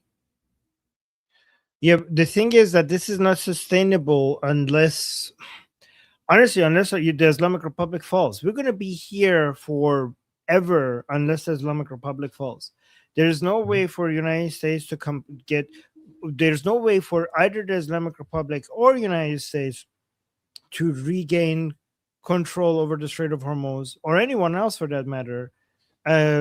For as long as the Islamic Republic is there, the Strait of Hormuz will never be fully open, and it will never be fully closed either, right? The Islamic Republic will not be able to fully close it. It will be this much. This is why, one way or another, the Islamic Republic has to go. one way or another, the Islamic Republic has to go. This cannot be tolerated by the world. The world cannot like accept this, and the Islamic Republic cannot accept giving up the Strait of Hormuz. So this is something that we're going to be in for, I don't know, maybe a short time or for years. But at some point, and one point or another, the only way to fix this is to just get rid of the IRGC completely. Agreed. Sharp insight, Elspeth. Thank you. Thank you. And little Ariel saying, 1, things are more crazy. Were you guys aware that JD Vance has been directly conversing with Trita Parsi? It's from a news article in Puck News. We are fully aware. We've been aware for a while. Oh, let me see. I know that there's some connection. I don't know if the connection is that direct, but I know I have to investigate this. So what I've heard is that Trita Parsi is connected to JD Vance's team, and he talks to the team, and then the team talks to JD Vance. It's not like they directly talk, but given that Trita Parsi is literally the Islamic Republic, 100% confirmed, that is insane. That you are at war with a country, and that country is, having some sort of influence on the vice president of the United States is absolutely insane. I used to think maybe that was the plan, but after JD came out on Joe Rogan and said all those stupid things, kind of started doubting that. I'm not gonna lie. So, guys, Trita Parsi is the founder of NIAC, which is the Islamic Republic's lobby, illegal lobby, may I add, in Washington, D.C., which is responsible for so much of the views that leftist, progressive, and isolationist right-leaning woke right have about the Islamic Republic and Iran. And now, if it is true that Trita Parsi has this line of a direct connection to JD Vance, it does show why a lot of his views are very much the same as the Islamic Republic views. Okay, so recent reports from so here's the summary. Recent reports from Puck News confirm that JD Vance has been regularly speaking with Trita Parsi from the Quincy Institute. This indicates a potential shift in his foreign policy approach towards the Iranian regime and conflicts in the Persian Gulf. So yeah, this would mean that the JD Vance's policies and ideas would be more aligned with the Islamic Republic and against the United States if he's talking to Trita Parsi. Yeah. And Ariel is saying that's very ironic that JD Vance is talking about foreign countries in such a way that they're influencing America when he's being influenced by the Islamic Republic. Thank you, Ariel, for the super chat. And Omid is saying, if Vahidi is killed, you must do a Santur session. Oh my God. I think, yeah, every time we get an assassination of an important figure, yes, Princess Pahlavi comes out with an important statement about the Iranian people, I think we got to play some Santur, guys. We could do that, our tradition here. Yeah. Yes. Thank you, Omid. Good idea, actually. And Ariel saying 2. Yeah, it's a niche, but apparently respected news outlet, Puck News. They even have a small interview with Parsi there. Search for it, or I can share the link. I think he found it, right? I think so. Yeah. Yeah. I will look into this. Thank you. Thank you, Ariel. And no, we are fully aware. We went through the Joe Rogan interview with JD Vance, and that was a disaster. I mean, disaster. And Ari Moff is saying they're bombing what Iran uses to trade with China. Largely everyone, actually. But yeah, you're absolutely right with China. And the value of the Islamic Republic is going to be 0 to China once the southern coast of Iran is taken. And speaking of which, we do have some updates. So thank you, Ari. We have some updates that the U.S. base in Jordan is being heavily bombarded by ballistic missiles. We are also seeing that Khuzestan province is also receiving heavy bombardment in response. And the internal and Yes, the internal domestic cellular data in the Islamic Republic of Iran has now been heavily throttled. The internet connection is going back down once again. As for the explosions in Saudi Arabia that did occur, it is unclear whether it's the Houthis or the Islamic Republic. It's not been declared yet, but those explosions did happen. Interceptions. With that, Nima is saying, did they say open sesame before tearing the wall? No, they didn't. That's why they had to break it down. Thank you for the super chat, Nima. You know, you're muted. I said, but open sesame is from that region, so that's what makes sense. True. I kind of want to go back watch that movie now. I haven't watched it since I was a kid. Movie? There's a lot of movies about cartoons. The 40 Thieves. Ali Baba and the 40 Thieves. Yeah. Yes. It was like a Disney-ish cartoon movie. I was like 7 years old. There's at least 10,000 cartoons about Ali Baba. Oh man. Okay. Dang. Anyways. Thank you, Nima. Good bit of humor there. And Ariel is saying, please read my Vance super chats. I'm losing it.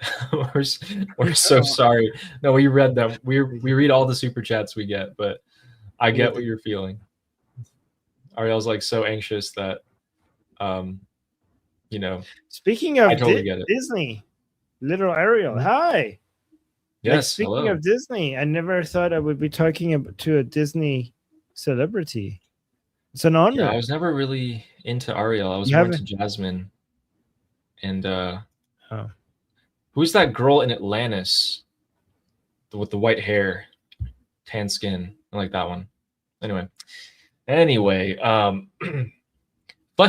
you, Ariel. And Fleshy Interloper is saying, just take both ports, Bandar Abbas and Chabahar. I think they are. I don't think they'll go into Bandar Abbas. Probably not. It's such a large place, but they'll essentially cut off the IRGC in there at the very least. Do you think they'll put troops up into the mainland like Bandar Abbas, or do you think they'll take the islands if they had to? Honestly, it's unpredictable. They all have their pros and cons. They might just not use they might just do parachutes somewhere much deeper inside. That's the thing with this president. We have absolutely no clue. I feel like other presidents you could probably largely predict a lot of things, but with this one you cannot. I hope you're right, Fleshy, who also says, where are the penguin commandos? Well, we actually... Oh, yeah, say it.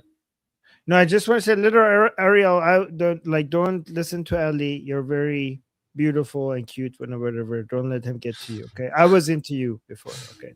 Anyways, gotcha. And Fleshy Interloper also said, where are the penguin commandos? Well, we actually had the King Durka on the beaches of Sirik in the Strait of Hormuz yelling at us, we don't really need penguins when we got him. So, thank you, Fleshy Interloper. Thank you. And Nail Bunny saying, by hitting Bandar Abbas just enough that they have to bring in crews to make roads on rubble, it sucks in people and equipment away from Chabahar. Chabahar is actually pretty far away from Bandar Abbas. No, but it's true. Like, you have limited resources. If you keep attacking other places, you will bring people there, and Chabahar will be left defenseless. Yeah, that would be the strategy. Yeah, absolutely. Yeah.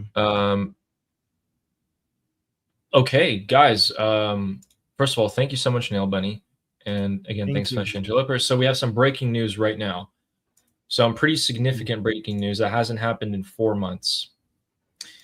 The Islamic Republic has launched ballistic missiles to Saudi Arabia. This is now confirmed. This is the first direct IRGC attack on Saudi Arabia in nearly 4 months. Yeah. Are you sure? Yeah, pretty sure. This is Axios reporting it. We have Arabian News reporting it. Some Israeli news is also reporting it. So it looks like it's all coming out at the same time. Barak Ravid is also saying it. Yep, Shin is. Yep, Wait, it's no, coming no, out the right now. Israeli, no, no, the Saudi's own official website is also reporting it. Yep, so they just did it. All right, wow. Wow, so they, I mean, the missile looks like it was intercepted, but that is the first attack in quite a long time. Ooh, boy. We have seen some things we have not seen in the past week. This past week has been a significant escalation period, with the next week having the infrastructure of Iran on the table. Again, a signal to the Persian Gulf Arab countries that you better be on board for what's about to come.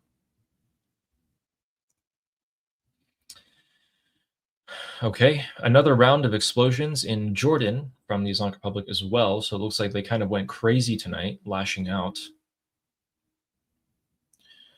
Okay, so if the Islamic Republic is doing that, that must mean that they're fearing ground invasion, ground operations, because they would escalate that far only if they think that things are about to get. They're trying to warn the United States and the world about what they can do to escalate if they are actually thinking this level of escalation by the Islamic Republic suggests that their impression is that the Americans are about to do something. They're about to do a ground assault on the islands. And it also comes as a signal to Saudi Arabia to back off the Houthis. Well, they can't do much, but it might signal, it might get the Pakistanis involved. Isn't that interesting? I mean, if you're Pakistan, you have a defensive alliance with Saudi Arabia, but then you also have an alliance with, or like a lot of treaties with the Islamic Republic. So what do you kind of do when they start They fighting don't each have a other? defense treaty With the Islamic Republic? Yeah, they don't. They have one with Saudi Arabia. Yeah. So this is why the Pakistanis were so motivated to basically de-escalate all of this. Bad back though.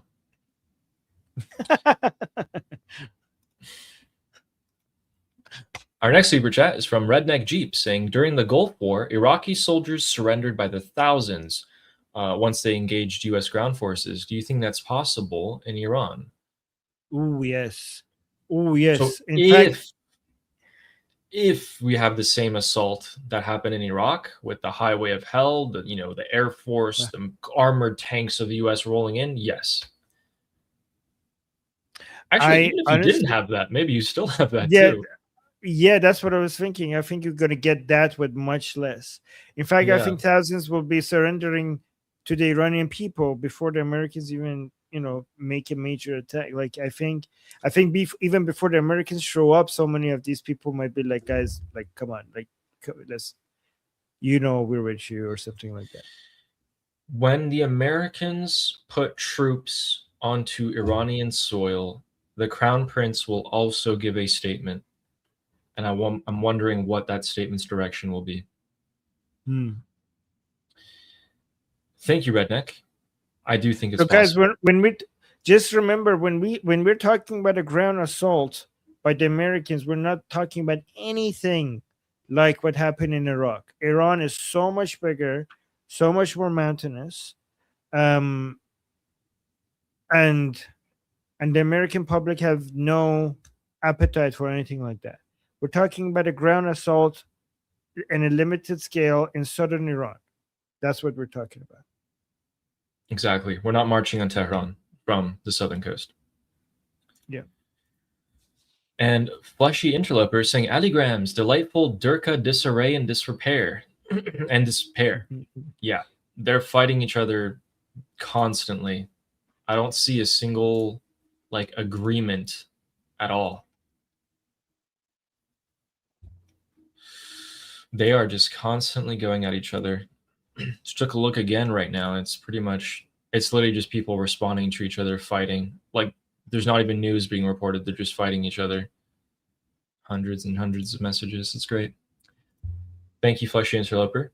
And UVB is saying, American boots on the ground would backfire. Dead American soldiers on foreign soil would weaken support among the U.S. public. Iran must be liberated from the inside. Maybe you're assuming that the U.S. is doing this out of goodwill for the Iranian people. It's actually the strategic interest of the United States to free up the Strait of Hormuz from IRGC control. No, I don't think American that's what boots he's on the- saying. No, I think I mean, even when she said, when you're saying Iran must be liberated from the inside, I think that comes with the assumption that this will be good for both Iranians and Americans. And I think what they're saying is that the better strategy would be from the Iranian people. And again, there's no contradiction between a limited ground assault and the Iranian people liberating Iran. So we're not talking about a massive ground invasion in the hundreds of thousands by Americans, right? And this military operation might, if it happens, it probably is going to be happening not with the intention, but maybe with the side benefit of liberating Iran.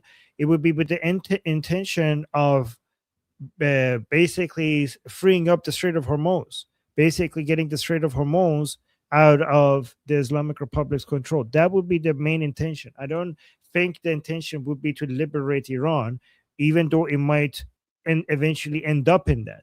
So there is, like, even if we had a massive ground invasion, I don't think that Iran would be able to get liberated by anybody other than the Iranian people. Everybody understands this. The Americans, the Israeli, the Iranian people, Princess of Pahlavi, and even the Islamic Republic understands that the Islamic Republic's fall can only be done by an uprising by the Iranian people. Everybody understands that. Talking about a limited ground assault on southern islands in Iran does not negate that. We're not talking about marching American troops into Iran and liberating Iran. So both of these could be true at the same time.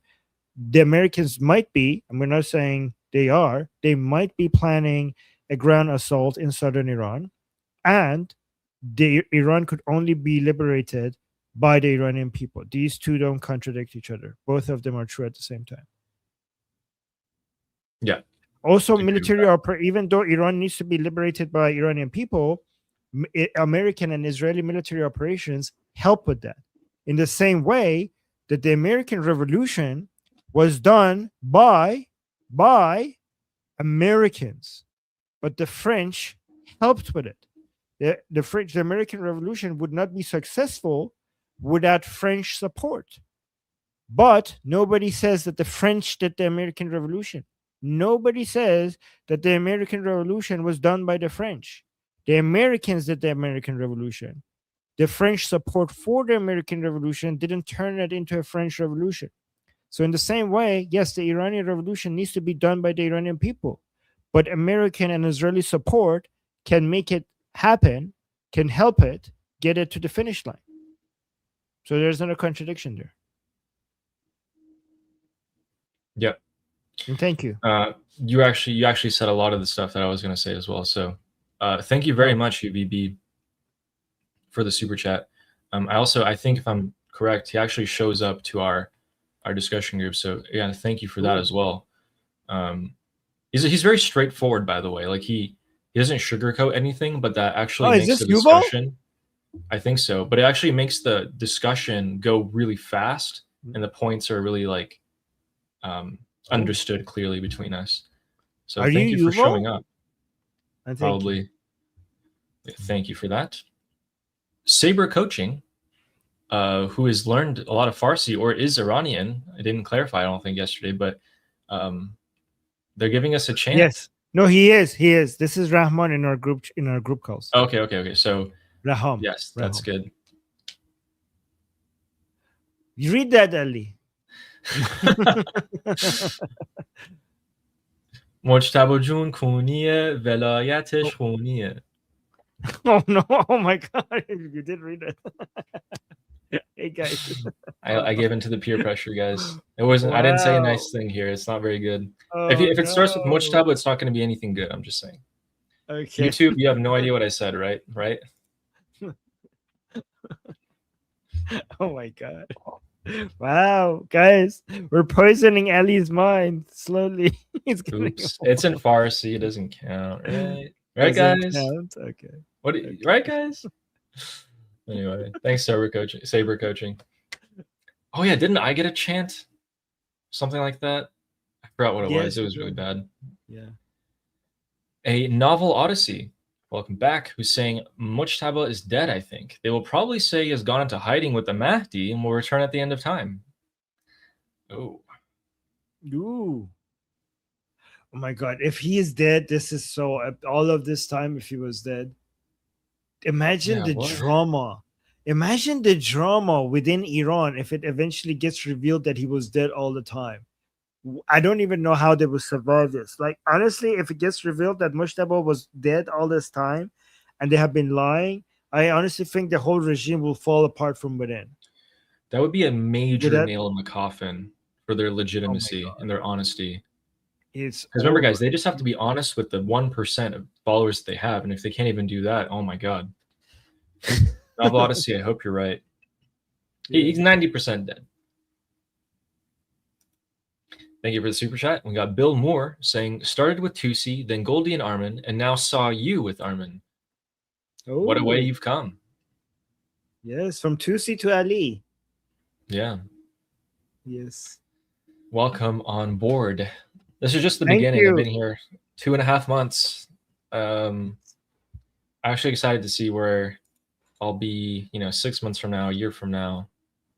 Because guys, keep in mind, like, even when all of this, let's say Iran is freed, there's going to be a ton of developments after, but also I'll be in Iran when Iran is freed, and I'll be making videos for you guys to see how Iranians live, how I spent like $100 in a little village, spending 6 hours in this city, visiting the Strait of Hormuz, visiting the missile cities, like showing you guys. And I'll be like, this is what I was talking about. I was telling you. So yeah, Bill, be here for a while. And thank you for the kind super chat. Channel is saying, demoralize and scare the regime. Fly drones low, slow, loud, and 24/7 hours a day. No sleep or respite for the IRGC. Boom booms nonstop. I don't know if that's a good fly drones. Oh, drones. Okay, yeah, maybe drones. Yeah, they also piss off the people too. But I don't know, because drones are easier to hit. So just flying them low, slow, loud, 24/7 will make the Islamic Republic take them down. I think if you get drones there, use them to blow up something instead of just like flying them. I think they would be more scared if you use the same drone to blow something up rather than just flying them. And also, American drones are quiet. Those are the Islamic Republic drones are loud. American drones are quiet. They're stealth, so they don't make loud noises. That's true. I love this idea though. This, just don't let them sleep. Have them have the most amount of psychological pressure. You know how you could cause the most psychological pressure on them? Kill them. I mean, well, no, don't do that. That's actually the shortest. Yeah. Shortest amount of suffering. Yes. Yeah, true. I heard Ali, I heard death is not good for your mental health. I'm no health expert, but I don't think the effects are positive. Yeah, unless you're a Muslim, then it's actually really good for your mental health. It's actually a really comforting thought. Thank you, channel. But YouTube, we're not encouraging. Oh my God, Ali, be careful with that. don't YouTube might take. We meant Minecraft. This is a Minecraft. No, no, don't say that. YouTube actually sensitive about that now. They think like, oh, if somebody's saying Minecraft.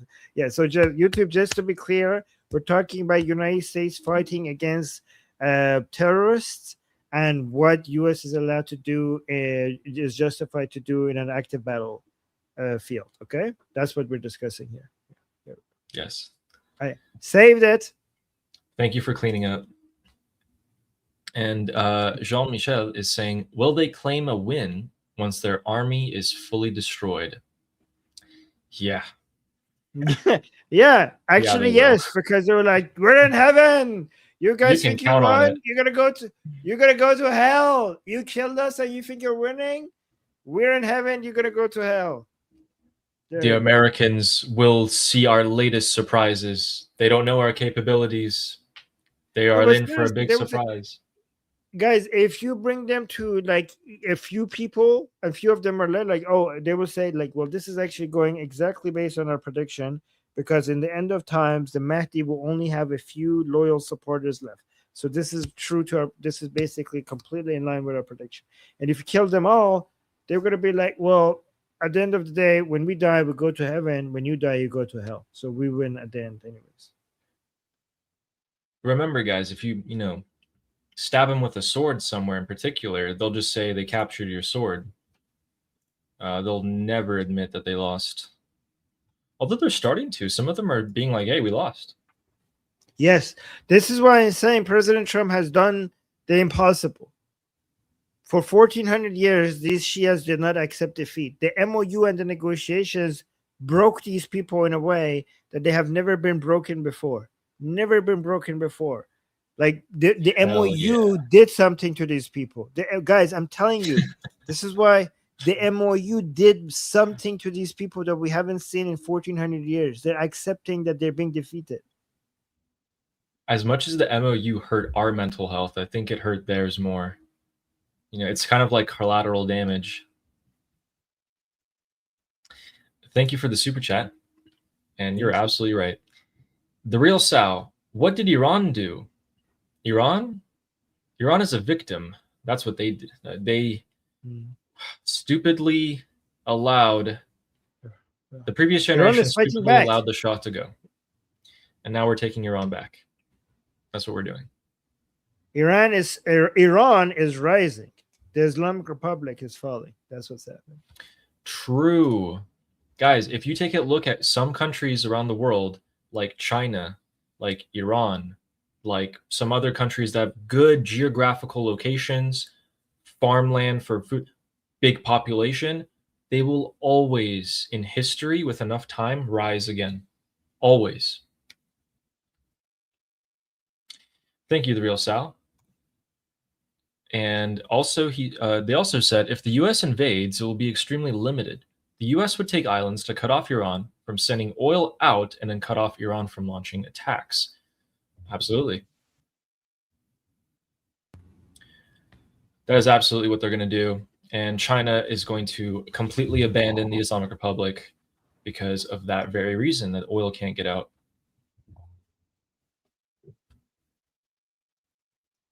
Thank you, The Real Sal. And the Persian American said, I love all the boom booms going on. By the way, do you think there's going to be an invasion next week and Israel will get involved? Javid Shah.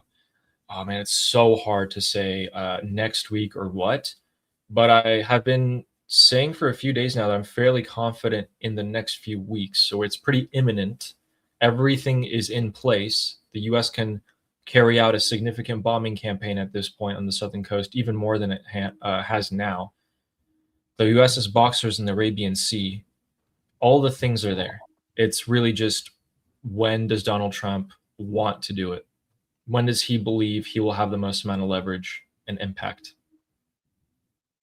Ali, you missed the super chat, but let me actually go to the Real Sal. The Real Sal had two back to back. But let me see. The Real Sal first said, if the U.S. invades, it will be extremely limited. The U.S. would take islands to cut off Iran from sending oil out. Yep. Okay, we'll see. There's multiple options. Don't underestimate Chabahar. Don't underestimate Chabahar as well. I'm not saying that's what's going to happen, but keep that in mind as well. And then here's the one that you missed. Do you want to read it? Okay, I read it. The Real Sal is saying, sorry, you read it, and then I have an announcement for you. Ooh, okay. If it's a big deal, if it's it's breaking news, maybe we should go to that one first. Okay, then yeah. So, the IRGC Khatambiya has released a video. This video is them claiming that they will now shed all restraint and will completely obliterate all of the Persian Gulf Arab countries' infrastructure. What? Is this new? Are you sure? Yeah, this just came out. ایران همه پوئرت همشولا شل کبلان حتی از سیاسوایی تا جنرالیم و انا شی حد سوا شلاخم و هنهاگا همه دینیت ها پولیتیکاییم و روشی همم شالا کلام رک میشتم شیم بخم کم اگن انوشی اسپیرالات هشتیکاش نوتس را هی توت سر شل اولیگارخیا پیننسیت یتسران ای نشک כלי תקשורת ועיתונאים שחוצבו במוחכם כדי למנוע מכם לשים לב להתפוררות ולנפילה של משטר הכיבוש. היכן נמצאים הפוליטיקאים שלכם? אנשי So it's in Wait, Arabic, but there's speaking Farsi Hebrew. subtitles. No, that's Hebrew. Isn't that Hebrew? Hebrew? Or is it Arabic? Yeah, that sounded אנשי Hebrew. הצבا و هگرمیم همرکزی و Guys, موساد و that تپیتا sounds خون Hebrew to شلاخم me. I know what Arabic. Pause. I know what Okay. Arabic sounds like, and that doesn't sound like Arabic. That sounds like Hebrew. Is that Hebrew? Why is he speaking Hebrew? Oh, it's Hebrew. Oh, it is Why Hebrew. is he speaking Hebrew? Yes. Wait, can I see the account that posted this? Sure. Yes, looks. I don't believe it. Is that a real account? Can you check it?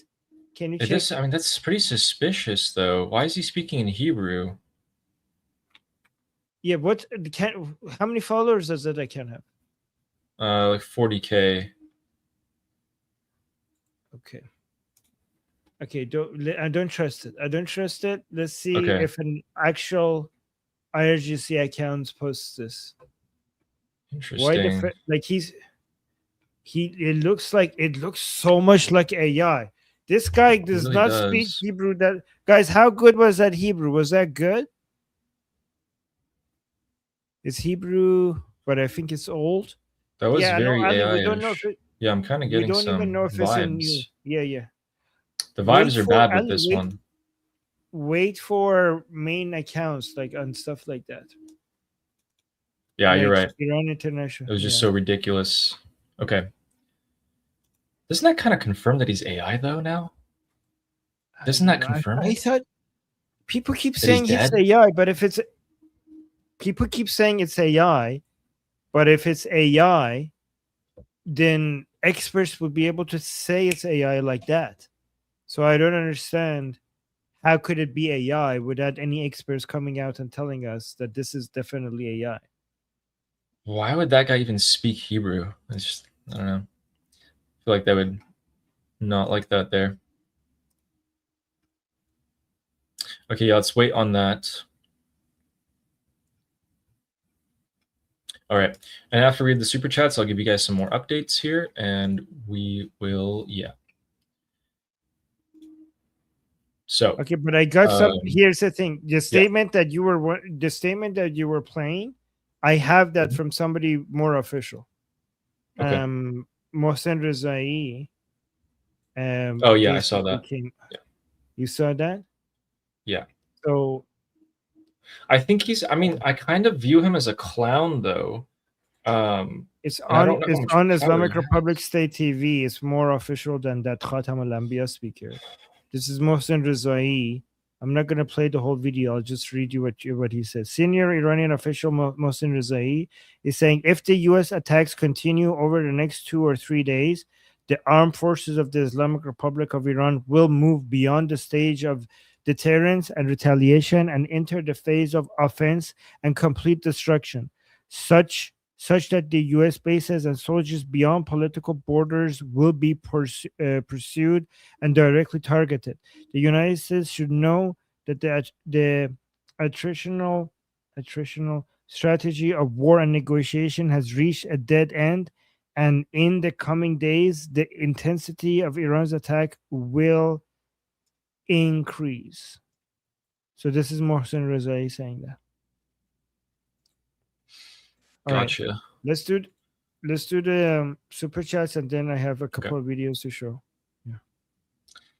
So we have the real Sal saying even if 15% of Iran supports the IRGC, the U.S. and Israel will not be able to deploy 500,000 troops in a short time. It will be very limitless attack. There are no U.S. troops being deployed now. I mean, I think that's maybe you're thinking they would attack the whole country. Is that what he's thinking? So even if 15% of Iran supports the IRGC, so 15. Oh yeah. So even if that is that high, because we know it's not that high, so that's what he means. The IRGC, the U.S. and Israel will not be able to deploy 500,000 troops in short time. So you know that the support for IRGC is below 5%, right? Well, no, 1% is for the regime, for the officials, less than 1%. But the IRGC could be a little bit higher than 1% because they still have that sacredness a little bit to them, right? But for the officials, like for the current people in charge, that's less than 1%. It will be very limitless attack. There are no U.S. troops being deployed now. I mean, you might be right, but at least the Americans are if they're not going to deploy anything, they are creating the impression that they might. So we'll see. Like they are making it seem like they're about to do something. Oh, limit. Oh, he meant limited. It would be very limited attack. There are no U.S. troops being deployed now. Okay, so you agree then? It would be a very limited military operation if they deploy. Absolutely. Okay. Yes, I agree. Absolutely, Okay. very limited. And he also said the US or Israel needs to reach out to the Iranian generals to have a chance of turning the country. I'm not talking about the IRGC, I'm talking about the normal Iranian army. I bet you will find generals who want the IRGC out. Actually, I bet you that none of them will publicly come forward if the United States contacts them. I think if Prince Reza Pahlavi is the one contacting some of them, maybe, but I think you're about to say this too.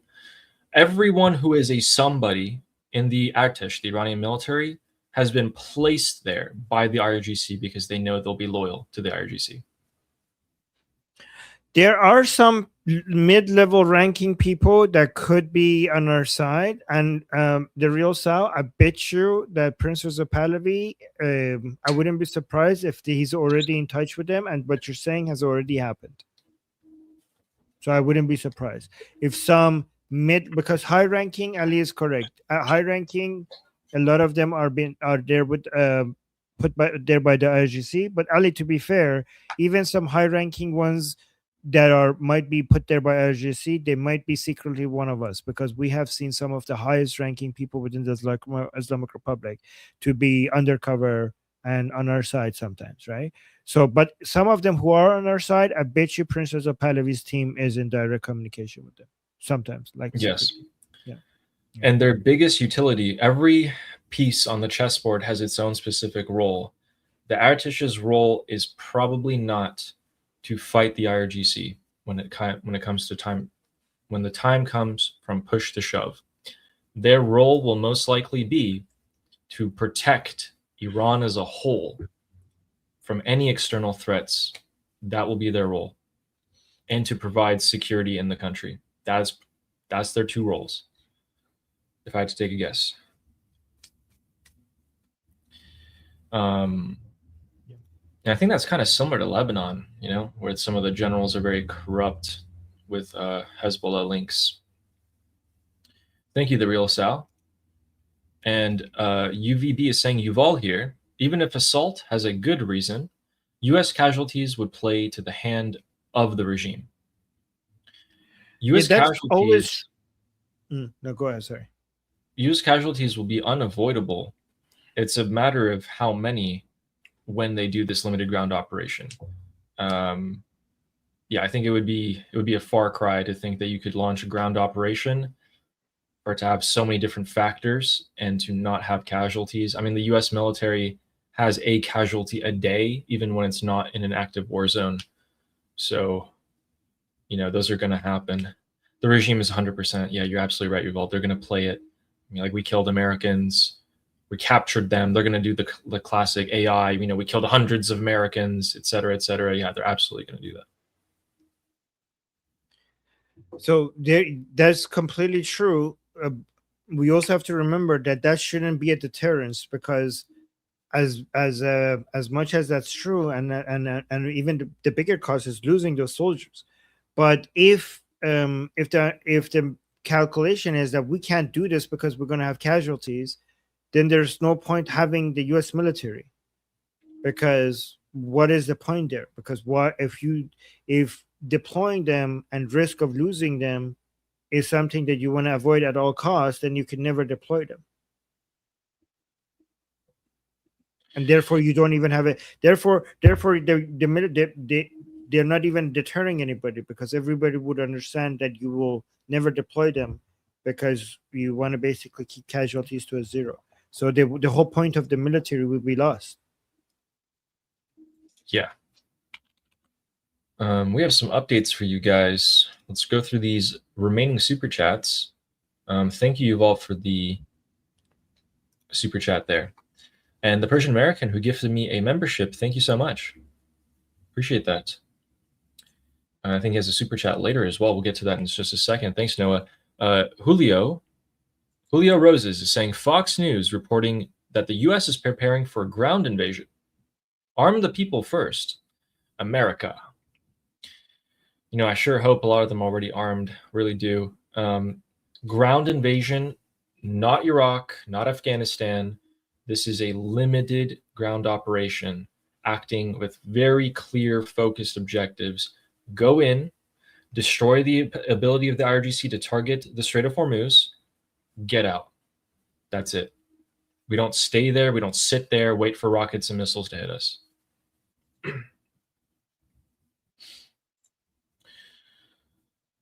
But yeah, thank you, Julio. Wait, Fox can you News, go back? Armin. Yeah, it's right here. So Fox News, I don't know what Fox News is reporting, but arm the people to use. By the way, thank you so much, Julio, for your support and also for caring for the Iranian people and you pushing for the Iranian people being armed.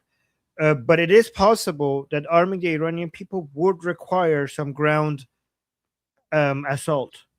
Because you need an area, because you don't want to just drop weapons inside Iran, because if you could do that, then you don't know who you're arming. You might be arming the IRGC. You might need to take a place so that you could use it as a base of operation to vet people, train people, then arm people. So ground invasion might be needed to arm the Iranian people in an effective way that doesn't cause a lot of chaos. Yeah. And if that's your goal, you actually have to go way more inland and destroy all of the missile launchers and drone facilities as well, so Bandar Abbas doesn't get leveled to the ground. Okay. Thank you so much, Julio.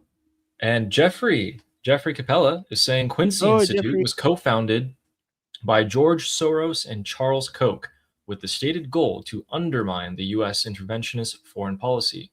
From Amu Jeff. Amu Jeff, indeed. Amu Jeff. Interventionist is there from their perspective. Yeah, basically provide. Yeah, exactly. So, guys, this is where Trita Parsi is working at.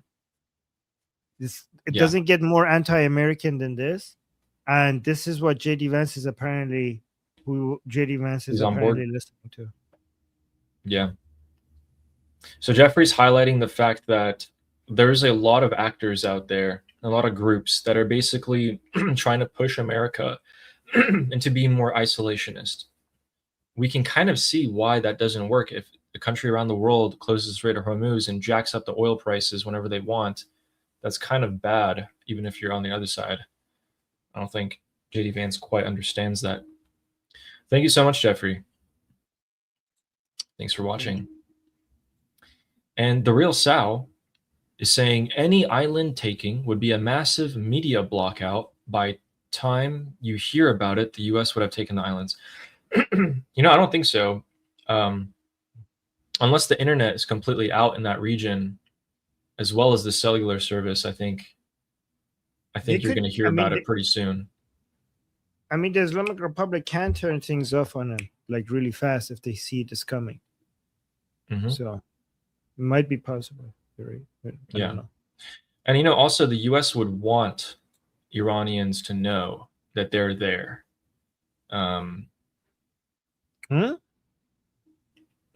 Islamic who would want to know? Who would want? America would want the Iranian people to know that there's U.S. troops there fighting the RGC in Iran. But the Real Sow is pointing out that the Islamic Republic wouldn't want the Iranian people to know, so they might would not. Yeah. They might want to turn everything off immediately as soon as they see that happens. So they might keep the Iranian people in the dark about what's happening. Yeah. But don't worry, there'll still be ways for us to know. Thank you, The Real Sow. A Novel Odyssey is saying, I don't always get to watch live. I work night shifts. I put you guys on after I close and listen while I work. Thank you for your company. Oh, thank you for your company. What a so. Well, thank you for telling us. Thank you for telling us that. That's always very nice to hear. Very nice to hear. Like, we have no idea where you guys are watching us, where you're listening to, but actually, can you guys let us know where you usually, if you're watching this in the replay, let us know where you're watching this. If you guys are watching this live, please, I want to know where you guys are and what you're doing. It's really interesting. Because remember when we had Tara on, she was like, oh yeah, my parents put you guys on in the living room. And I was like, what? That's cool. That's cool. It's very cool. That's pretty cool. Thank you, A Novel Odyssey. Thank you. And Bahrain is being Jeffrey, bombed right now. yes, Okay. and Kuwait. Oh man. Oh man. Sorry. We're going in for a escalation. We actually have a lot of other things happening as well. So, Jeffrey, thank you for the super chat, said a 6-day air campaign, which Jeffrey has been advocating for it, which will be the next round of the war. 6-day air campaign means shaping operations to prep the battle space for any number of operations.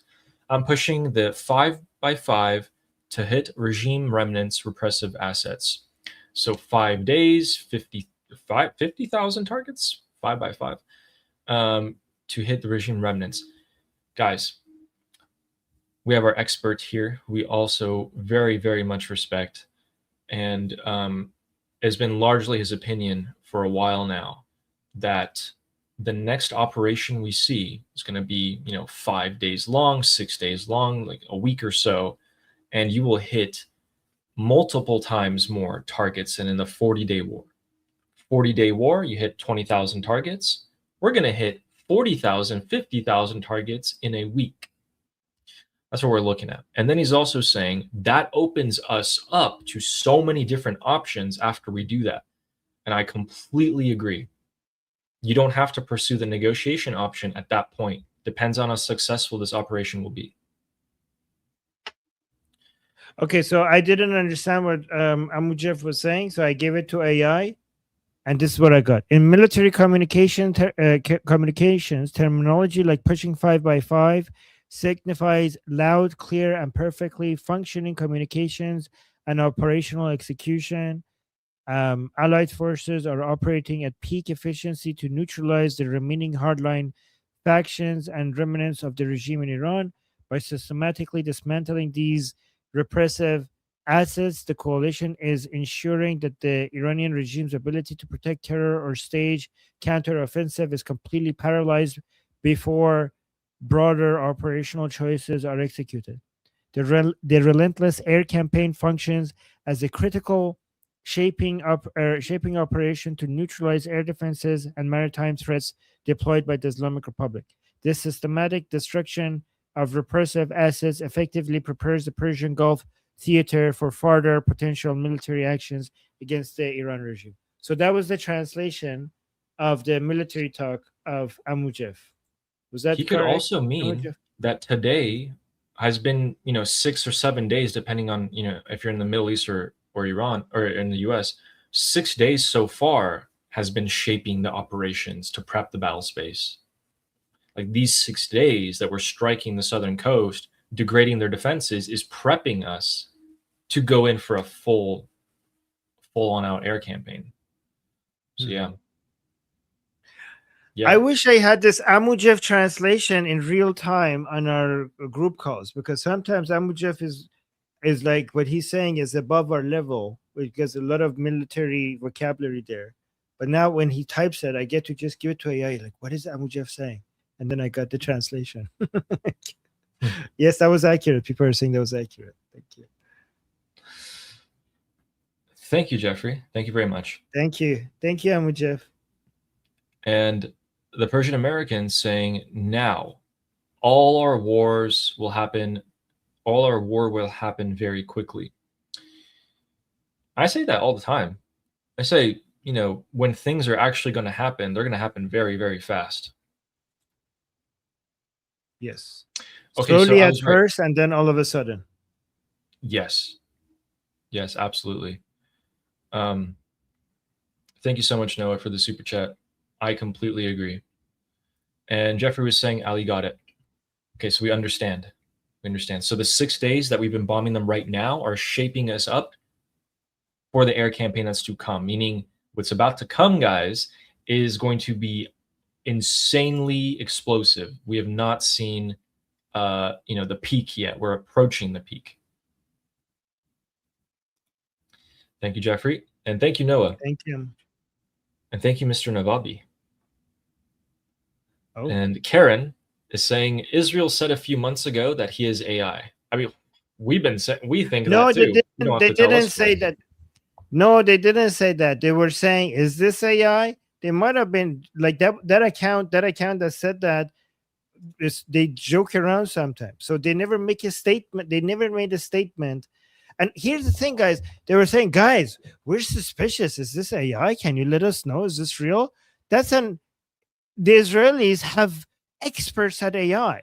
Okay, why would they be asking that question to their audience? Guys, figure this out for us. They were joking around because they have AI experts that would be able to easily tell it that something is AI or not. So if it's AI, they would know. And if you actually go look at their the post by the Israeli account, they were just asking. They were not telling.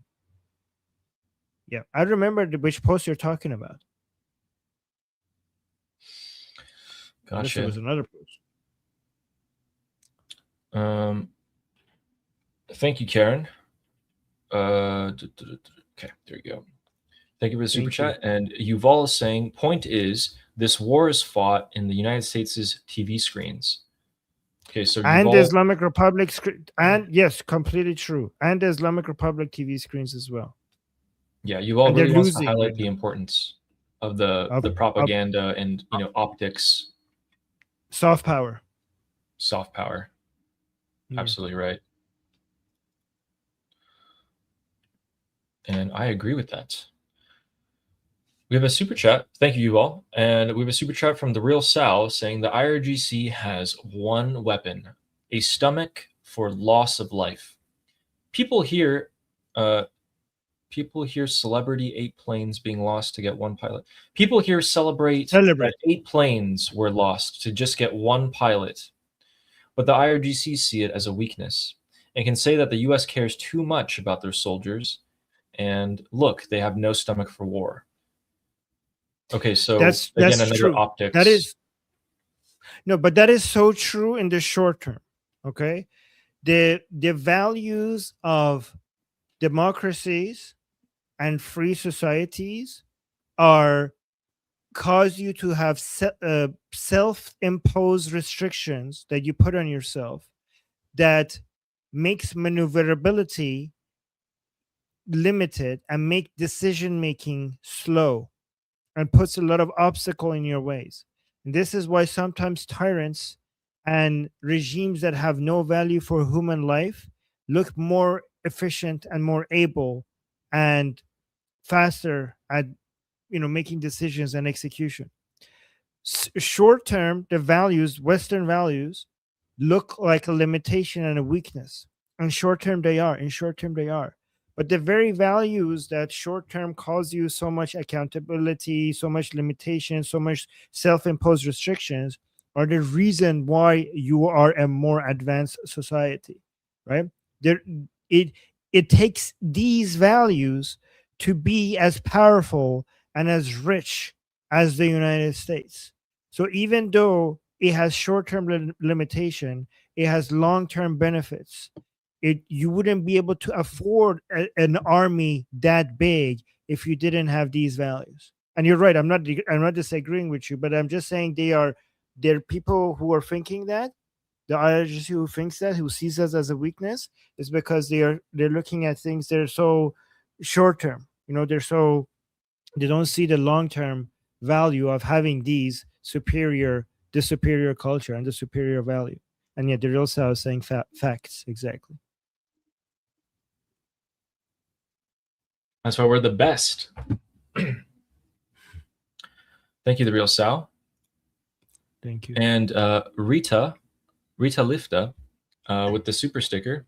Thank you so much. If you want to also say something in the chat along with that, if you meant to send a super chat instead, please send a message and we'll read that as well. Some people just send super stickers just because they want to support. So thank you very much. And it's from Israel. I'm Israel Chai. Thank you. And Nollybug saying voting for special guest Amu Jeff on your show. Absolutely, Yes. anytime. Yes, that would be amazing. Yes. That'd be great. Yes. Thank you. We will do that. We will for sure do that. Just have to arrange it. 100%. I actually been trying to do it permanently as soon as he makes a YouTube channel. Yes. Yes. He's got a lot. He's got a lot on his plate. Yeah. But we'd love to have him whenever he has time. Yeah, absolutely. Good idea, Nolly. And Yuval is saying on TV screens, so the war is fought on TV screens, hence the caution about casualties. Because a loss on the PR front might cost the entire campaign, even if the ground battle is won. I actually was talking about this with Yuval in the group discussions, and he does take a look at the historical wars that have been fought in Iraq and Afghanistan and Libya, and what the PR did to those wars. And I think we're looking at a completely different situation here, but not completely different. It's different, just not completely. So this is a huge factor. Depends on whose TV screens it is. The Iranian people's TV screens are going to be, vastly different than the Americans' TV screens. And it also depends on how long it takes. That'll also affect it a lot. But yeah, all good points, Yuval. Thank you. Thank you for that. Wait, let me hold on. No, bring it back. Yeah. Bring it back because I was chatting. On TV screens, hence the cautionary casualties because the loss in PR war might cost the entire campaign, even I'd ground battle. Yes, yeah. I mean, we're not disagreeing with you. We completely agree. The only thing that we're adding is that you always have to take this. Losing soldiers is a loss in a battlefield for many reasons, including the soft power war, right? But all I'm adding to that is that it doesn't mean that they're not going to do it. It doesn't mean that it's not going to do it. It's like if you have a house on fire and then you send a firefighter in, you're like, hey, he might burn alive. Like, yeah, he might, but we're still going to send him in, right? So I understand the cost associated with this. I do, and I agree with you. I'm just saying it doesn't. I'm adding. I'm not even disagreeing with you. I'm just saying it doesn't mean that they're not going to do it, because even with this potential risk, it doesn't necessarily mean that they're not going to do it. That's all I'm adding. They might do it. I mean, we already lost 16. How many soldiers have we? American soldiers have we lost? I think it's actually 21. 21. 21. We already have lost 21 soldiers. Yeah, but some of them, the U.S. is not claiming were caused by the IRGC, even though they probably were. But hey, no, I don't think so. I think the United States is pretty honest about what happens. Yeah, there's still a huge investigation about that U.S. Army soldier who was killed in Erbil due to the IRGC explosions in there, but they claimed it was not related. So there's still a huge thing going on. Thank you, Yuval. And Karen is saying that I got that info from AI. Ask AI yourself and see. Yeah, I remember that post. I know what post you're referring to. Maybe they alluded to it, but it was the speaker of Khatam al-Anbiya. I remember it was an official Israeli account on X that mentioned, that was asking like, hey guys, where is this guy? We have never seen him. Is he AI? I remember that post. I remember what you're referring to. Thank you, Karen. And Kevin Shaw gifting 5 Liberty Politics memberships. It's very kind of you. Thank you. Oh, thank you. Thank you for the gift basket. Thank you. Who in the chat got it? And Bisler, who gifted 1 Liberty Politics memberships. Also, thank you very much. Thank you. Much appreciated. And Catherine Waters saying, that's a cow, Armin. Oh, the little What? plushie? No. Is it? No, it's a goat. Hold on. Guys, is that a cow or a goat? It could be either, to be honest. I mean, Do cows at the have end of horns? yeah. Yes, they do. The bull's got horns, right? People are saying it's a cow, this it's a goat, it's a cow. You know what? It could be either, so I decide because it's mine. Okay? And I say it's a goat. Someone had a good point. Dominic had a good point saying no udders But it might be a in the boy. stomach. It True. might be a boy. And has horns, so it might be a boy. Yeah, people are saying, look at its snout. But I mean, goats also have a. I mean, goats also have a snout. It's just a bit more pointy. But I mean, guys, this actually doesn't look like a real cow or a goat, anyways. Like cows do not. They're not like this, okay? No cow is like this, okay? And no goat is like this. So it's basically up to me, and I say it's a goat. It also has a tail that looks like this is a goat tail, okay? I decide. It's a goat. Anyways. I guess we'll never know.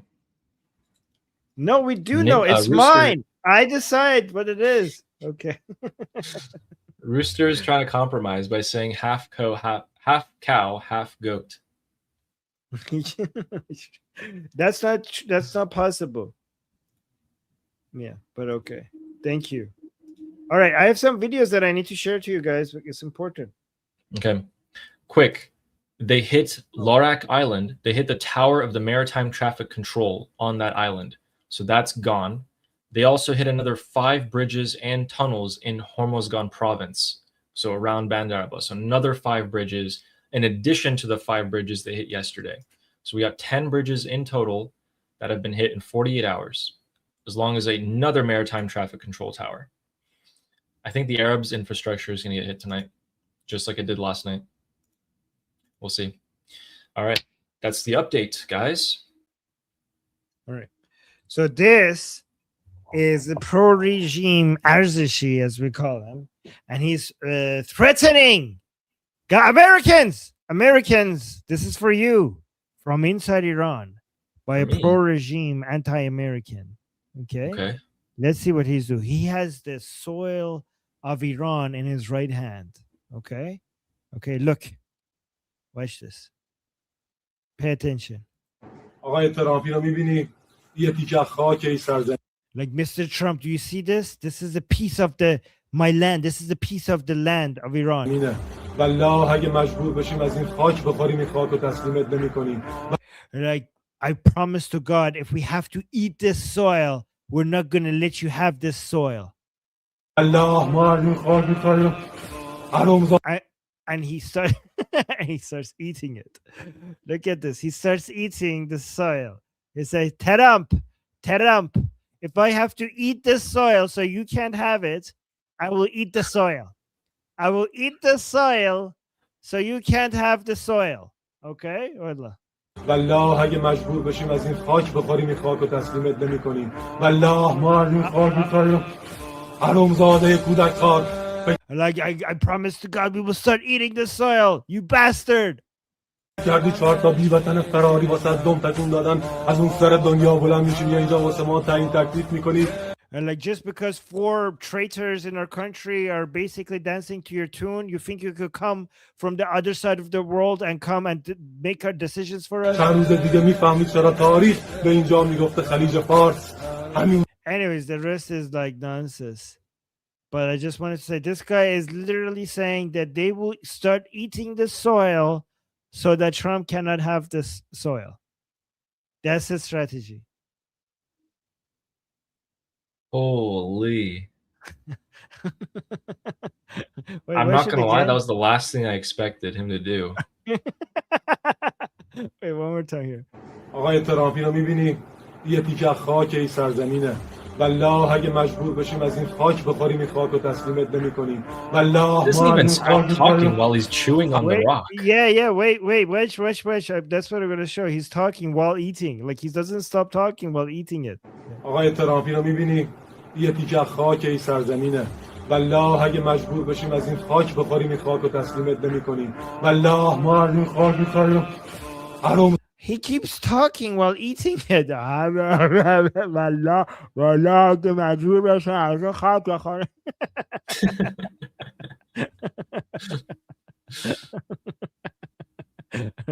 Guys, if you're American, look at this. This is like, how are you gonna do? You can't. Like you can't. What are you gonna do? You guys wanted Iran's soil? You can't have it. These people are gonna eat it. You didn't think about that. You have been checkmate. You lost. That's what you have to deal with. Soil eating Durka. I'm not, you got to be willing to do what your enemy does. And I'm not willing to do it. Yes. Okay, so this guy, do the rest. That's not that much. There's a lot more soil in Iran. There's a lot more dirt. Keep working. Yeah, there's a lot more dirt. It's not enough. I hope you're working every day. Keep eating your rest. The Americans are coming. Keep eating your rest. All right, let me actually show you. By the way, you saw the part where he was saying, like, just because 4 traitors are basically dancing to your tune, it doesn't mean that you could come here and do what you want. He's talking about people like Ghalibaf, Iraqi, Pezeshkian. He's saying just because some of our officials are basically doing, dancing for you, don't get the confidence that you could come here and do whatever you want. Like, we will fight back. That's what he's saying. And speaking of, here's another video posted by an Arzishi, meaning one of the people who are pro-supreme leader, pro-Islamic rule, anti-Ghalibaf people, right? So this video is meant to show that Ghalibaf lied. He said he held the MOU. Ghalibaf, when they signed the MOU between Trump and Pezeshkian, when the MOU was signed, he brought a copy of it and said that this MOU shows that we defeated the Americans. It shows that the Americans they surrendered to us. That's what the MOU proves. And this video edit over here is supposed to show that Ghalibaf lied, because he said that the MOU defeated the Americans, but now the Americans are bombing us in southern Iran. That's the point of this video. Watch this. And guys, remember, this was edited by a pro-regime person against Ghalibaf. این سند شکست آمریکاست. قدرت مذاکره یک روش مبارزه هست، یعنی این.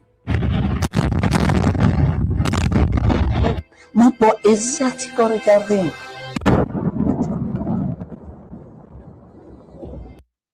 So you're like, look, he lied to us. He's like, we had power, we defeated the Americans, but now they're bombing southern Iran. That was the point of that, right? And then I want to show you a third video. And this video might not be as cool as the first one, but it's very telling. It's very telling, okay? Because something is happening here. You know what? I'm not going to bore you by playing all of it. Because I already did it in the Persian channel and it's 2 minutes, so it's too long. But what you see, let me just show you a little bit of it and then I'll explain the rest. ما از دولت هیچ توقعی نداریم. حرفشون رو زدن رئیس جمهور، رئیس مجلس، وزیر امور خارجه، سپاه بیاد دوباره بیانیه شعارگونه بدهد بگن ما سربازیم، ما ولایت پذیریم. بابا اگه ولایت پذیر بودید که اصلا رهبر معظم انقلاب اینو نمیگفت. او 1/4 که رهبر بهشون امید داشت که اونها لااقل رای ندن کیا بودن؟ ما از دولت هیچ توقعی نداریم. رؤسای 3 قوه موافق بودن، وزرای کشور، خارجه و سرپرست وزارت اطلاعات موافق بودن، رئیس سازمان برنامه و بودجه موافق بوده. اینا میشه نیروهای کشوری ما. از بین نیروهای لشکری هم فرمانده فرمانده کل ارتش، فرمانده سپاه پاسداران انقلاب اسلامی و دبیر شورای عالی امنیت ملی. All right, that's all you need to see. So here's what's happening. Both them. This is a very, this is an edited video by the people who are against the negotiations. You know, pro-regime, pro-Mujtaba, pro-supreme leader, pro-Islamic rule, anti-Ghalibaf people. But here's what's happening, Ali. Here's what's new in this video. We have already seen videos like this, but now they're also attacking IRGC. That's new. Both the mullah was saying that we have no more talks with you. You guys basically betrayed our supreme leader. He mentioned the IRGC as well. And in this parts of the edit, they're listing all of the people who voted yes to the MOU as traitors against the wish of the supreme leader. And look at this at the bottom. They're putting Vahidi there. They're putting the head of IRGC. They're putting IRGC commanders are there as well. And he mentioned the Sepah, the head of Sepah as well. He said the head of Artesh, and he mentioned the head of Sepah as well. You know what this means? It means that we're starting to move into not just blaming Ghalibaf, Pezeshkian, Ejei, Artesh. We're also moving into saying that the IRGC voted against the wishes of the supreme leader. This is new. This is big.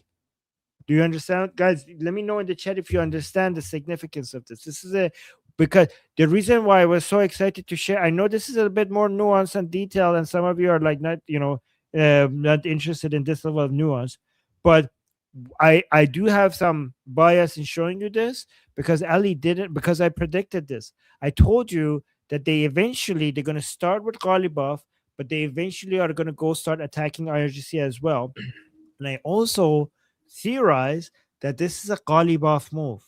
Ghalibaf, instead of trying to get rid of the people who are attacking him, eventually he's going to get the people who are attacking him to also start attacking IRGC, because Ghalibaf can't go any lower when it comes to popularity. Nobody can go lower than Ghalibaf right now.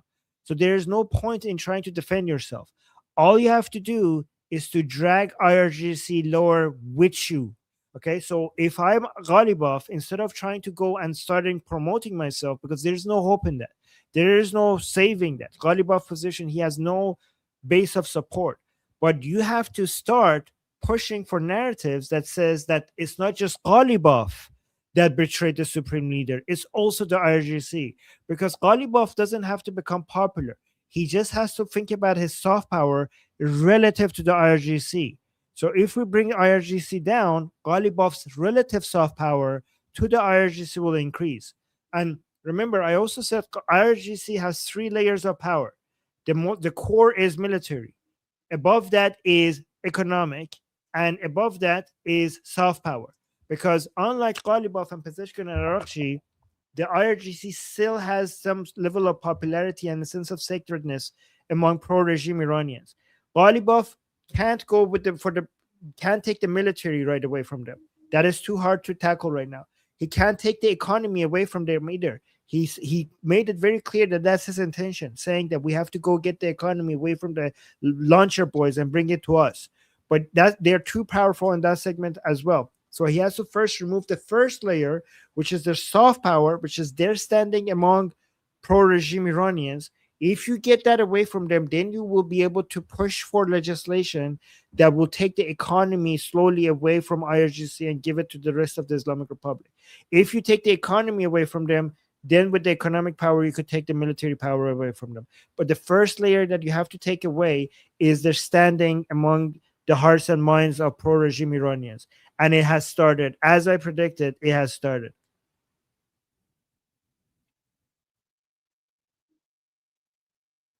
So Ghalibaf's looking for guys. Okay, so basically, a shrinking tide lowers all ships, and Ghalibaf, instead of trying to fight the tide, is trying to simply drown his opponent in what little water is left.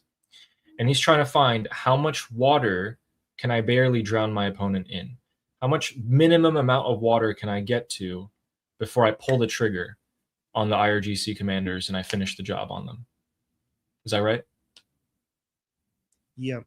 Well, yeah, I mean, he has, so Ghalibaf has no military power relatively. I mean, he's still ex-IRGC, so he has some connections, but he doesn't have economic. Ghalibaf has only the Americans, okay?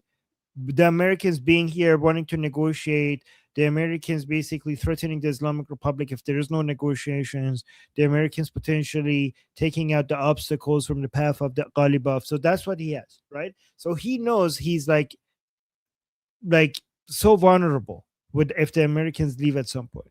He needs to use the situation right now to basically create a moat around himself. And he has no chance against the IRGC if the Americans are not here.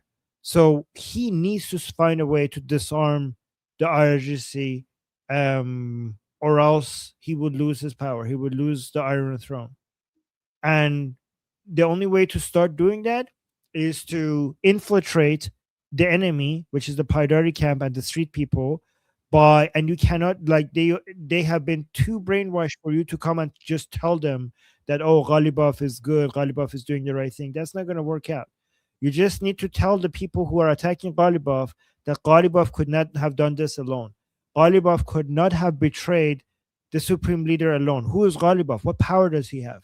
If the negotiations are happening, if the MOU was signed, it could have only been done with the blessings of IRGC. Like, how would Ghalibaf be able to force this upon IRGC? Like, with what force, with what power?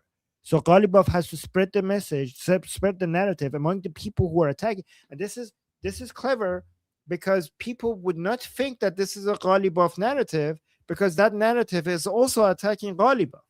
So people would not be suspicious that this is coming from Ghalibaf, because it's attacking Ghalibaf.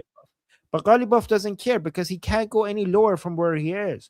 The only thing that he cares about is that it's also attacking the IRGC. That's a great point. You know, they actually started with Pezeshkian first, then linked it to the National Security Council, and then they started linking it to the IRGC. I think that was the route that they took. Well, they started with Pezeshkian because he's easy to use as a scapegoat, right? Yeah. They didn't jump from Ghalibaf to the IRGC. They took a little route. No, so Pezeshkian was the first obvious choice, because, like, let him suffer, let him take the bullets instead of Ghalibaf. But at the end of the day, the Arzashis, the pro-regime, religiously minded people, they could see that Pezeshkian is not making the decisions. They could see that Ghalibaf holds the power. So using Pezeshkian as a scapegoat would only go so far. So at some point, people see Ghalibaf as the person who's leading all of this. Just because Pezeshkian has a signature on an MOU doesn't mean that these people are going to fall for it. But Ghalibaf will be like, okay, so okay, exactly. So if you're going to think that I have more power than Pezeshkian, so you should be blaming me, then who has the most power? It's the IRGC, so go blame them. So you just follow that logic. Yeah, exactly. That's what they did. They're like, Ghalibaf, okay, well, he doesn't have enough power. So they went Pezeshkian. They're like, he has no power. Then they went National Security Council. They're like, okay, they have power. But who kind of makes up the IRGC? It's the IRGC. Yep. In the National Security Council, you have the Artesh, you have the heads of the three branches, but you also have IRGC. And the IRGC voted yes to the MOU against the wishes of the Supreme Leader. So the IRGC also betrayed the Supreme Leader. So we saw the path that Ghalibaf just took in terms of gaining political favor. From that trajectory, can we guess what he does next? So I'm thinking he's just waiting to see what's the threshold at which I can lower the power of the IRGC until I can act on them. Is there something? I feel like there's more steps along the way here.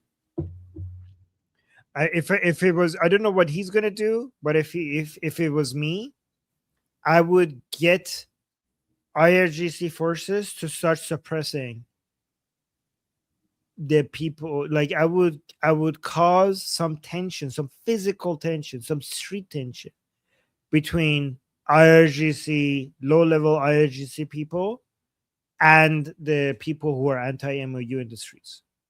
And they already started that. Yeah.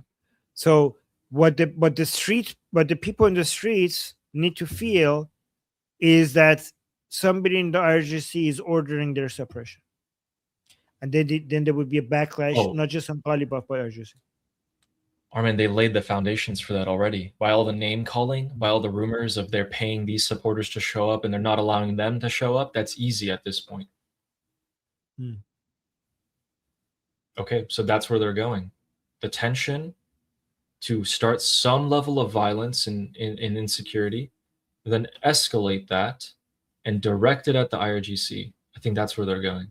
Okay.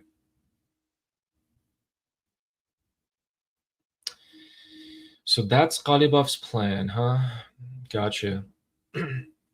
Well, the IRGC knows that. Let's see what they do. The IRGC is putting money into mosques. The part of the IRGC that is pushing back against this, they're putting money into the mosque and Husseinias and all the groups that are coming into the people coming in the streets and saying like, "Oh, death to the compromisers."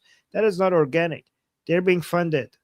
They're being funded as well. This is being pushed by the elements of IRGC or against all of this. So Ghalibaf is redirecting that and is actually using some of his opponent's strength, like in judo. Like he's using his opponent's body weight against them by redirecting that. It's all money, right? So we have IRGC oil money from the from the sales from the blockade removal. Well, we'll see. So the Americans, when they did the MOU, we need to see like if they manage to, because I bet you Ghalibaf has access to money somehow from the oil sales. The Americans probably had to do something that it gets to him rather than the rest of the IRGC. But I think what's happening is that Ghalibaf has managed to get some access to the oil money, and he's spending it, and IRGC is spending it, and they're all basically pushing for different narratives against each other. Oh man, war is always a war of attrition, huh? Always. Who runs out of resources first? That was great. Right. That was a great little session where we actually just pretty much figured out what we're about to see from the Islamic Republic going forward now. So for anyone that didn't understand, and correct me if I'm wrong. Sorry, go ahead. No, do it fast, because if the stream gets above 3 hours, then our editor is screwed. So we have to make sure we finish it before. So we have 6 minutes, right? Well, let's just do 3 minutes. Okay, guys. Okay. So in the Islamic Republic in the future, and then in the coming phase, we're going to see escalating tensions and violence on the street against each other. We're going to see if the IRGC or Ghalibaf are going to run out of money first. Whoever runs out of money first loses. And we're going to see more redirection of anger to the IRGC to lower their power. Thank you. That's a good summary. Of course. And we have 3 super chats before we head out. We have Ida, who says, "It's a cow. It's a goat. It's a coat." No, it's a coat. Oh man, that's dark. Yeah, I'm not going to wear my baby. Wait, did it turn into my baby? My baby goat. Thank you, Ida. And Aryan of Persia is asking us, how might the influx of diasporic Iranians to a post-regime Iran be received by Iranian residents? How might the immediate differences in mannerisms and lived experiences influence societal dynamics? That's a question for me. That's, you basically have to assimilate and take on more Iranian-born Iranian mannerisms and things like that. And then at the same time, you have to balance it out by, if you meet other diaspora Iranians, you know how they are, so then you act differently with them. So you act differently with your diaspora Iranians, you act differently with the Iranians. You have to balance it out. I think that the Iranian people will be so much, the celebration of the liberation of Iran will be so bonding that all of those slight differences at that point will melt away. There will be so much concentration on celebrating that Iran is free that the differences will not even be noticed at that point. I hope so. Yeah. Good question. And honestly, we should talk more about that, me and you, because I think we're going to be in the same boat. I'm Your Sensei is saying, do you think the US military in Israel will eventually win? The IRGC seems to be going to the extreme to win attacking other Gulf states. Yeah, I do. Yes, me too. It might take longer than people think, but this is unsustainable for the Islamic Republic. Yeah. We just talked about money, right? Who's running out of money? The IRGC. Is death by a thousand cuts? Just think about it like that.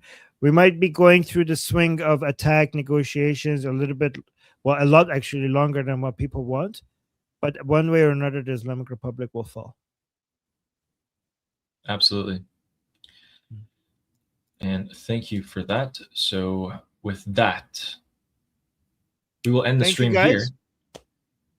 Please subscribe to both of our channels, Ali Samani and Liberty Politics. Yes. Please subscribe to both. We'll be here same time tomorrow. Yes, let me put the Ali's channel in the chat, and the monkey I think has a stream today, so I'll put his link in the chat as well, and subscribe to Liberty Politics as well. Let me actually put So yeah, I'm gonna put Liberty Politics on Ali's channel as well. So subscribe to Liberty Politics as well, and yeah, so just like and subscribe and leave comments and share our channels. Very much appreciated. Thank you everybody who supports us by spreading the word and subscribing and stuff like that. And until next time, we'll see you guys same time tomorrow. Until then, I'm Israel Khan. Slava Ukrainian. Cuba Libre. Long live America. Javid Shah. Payande Iran.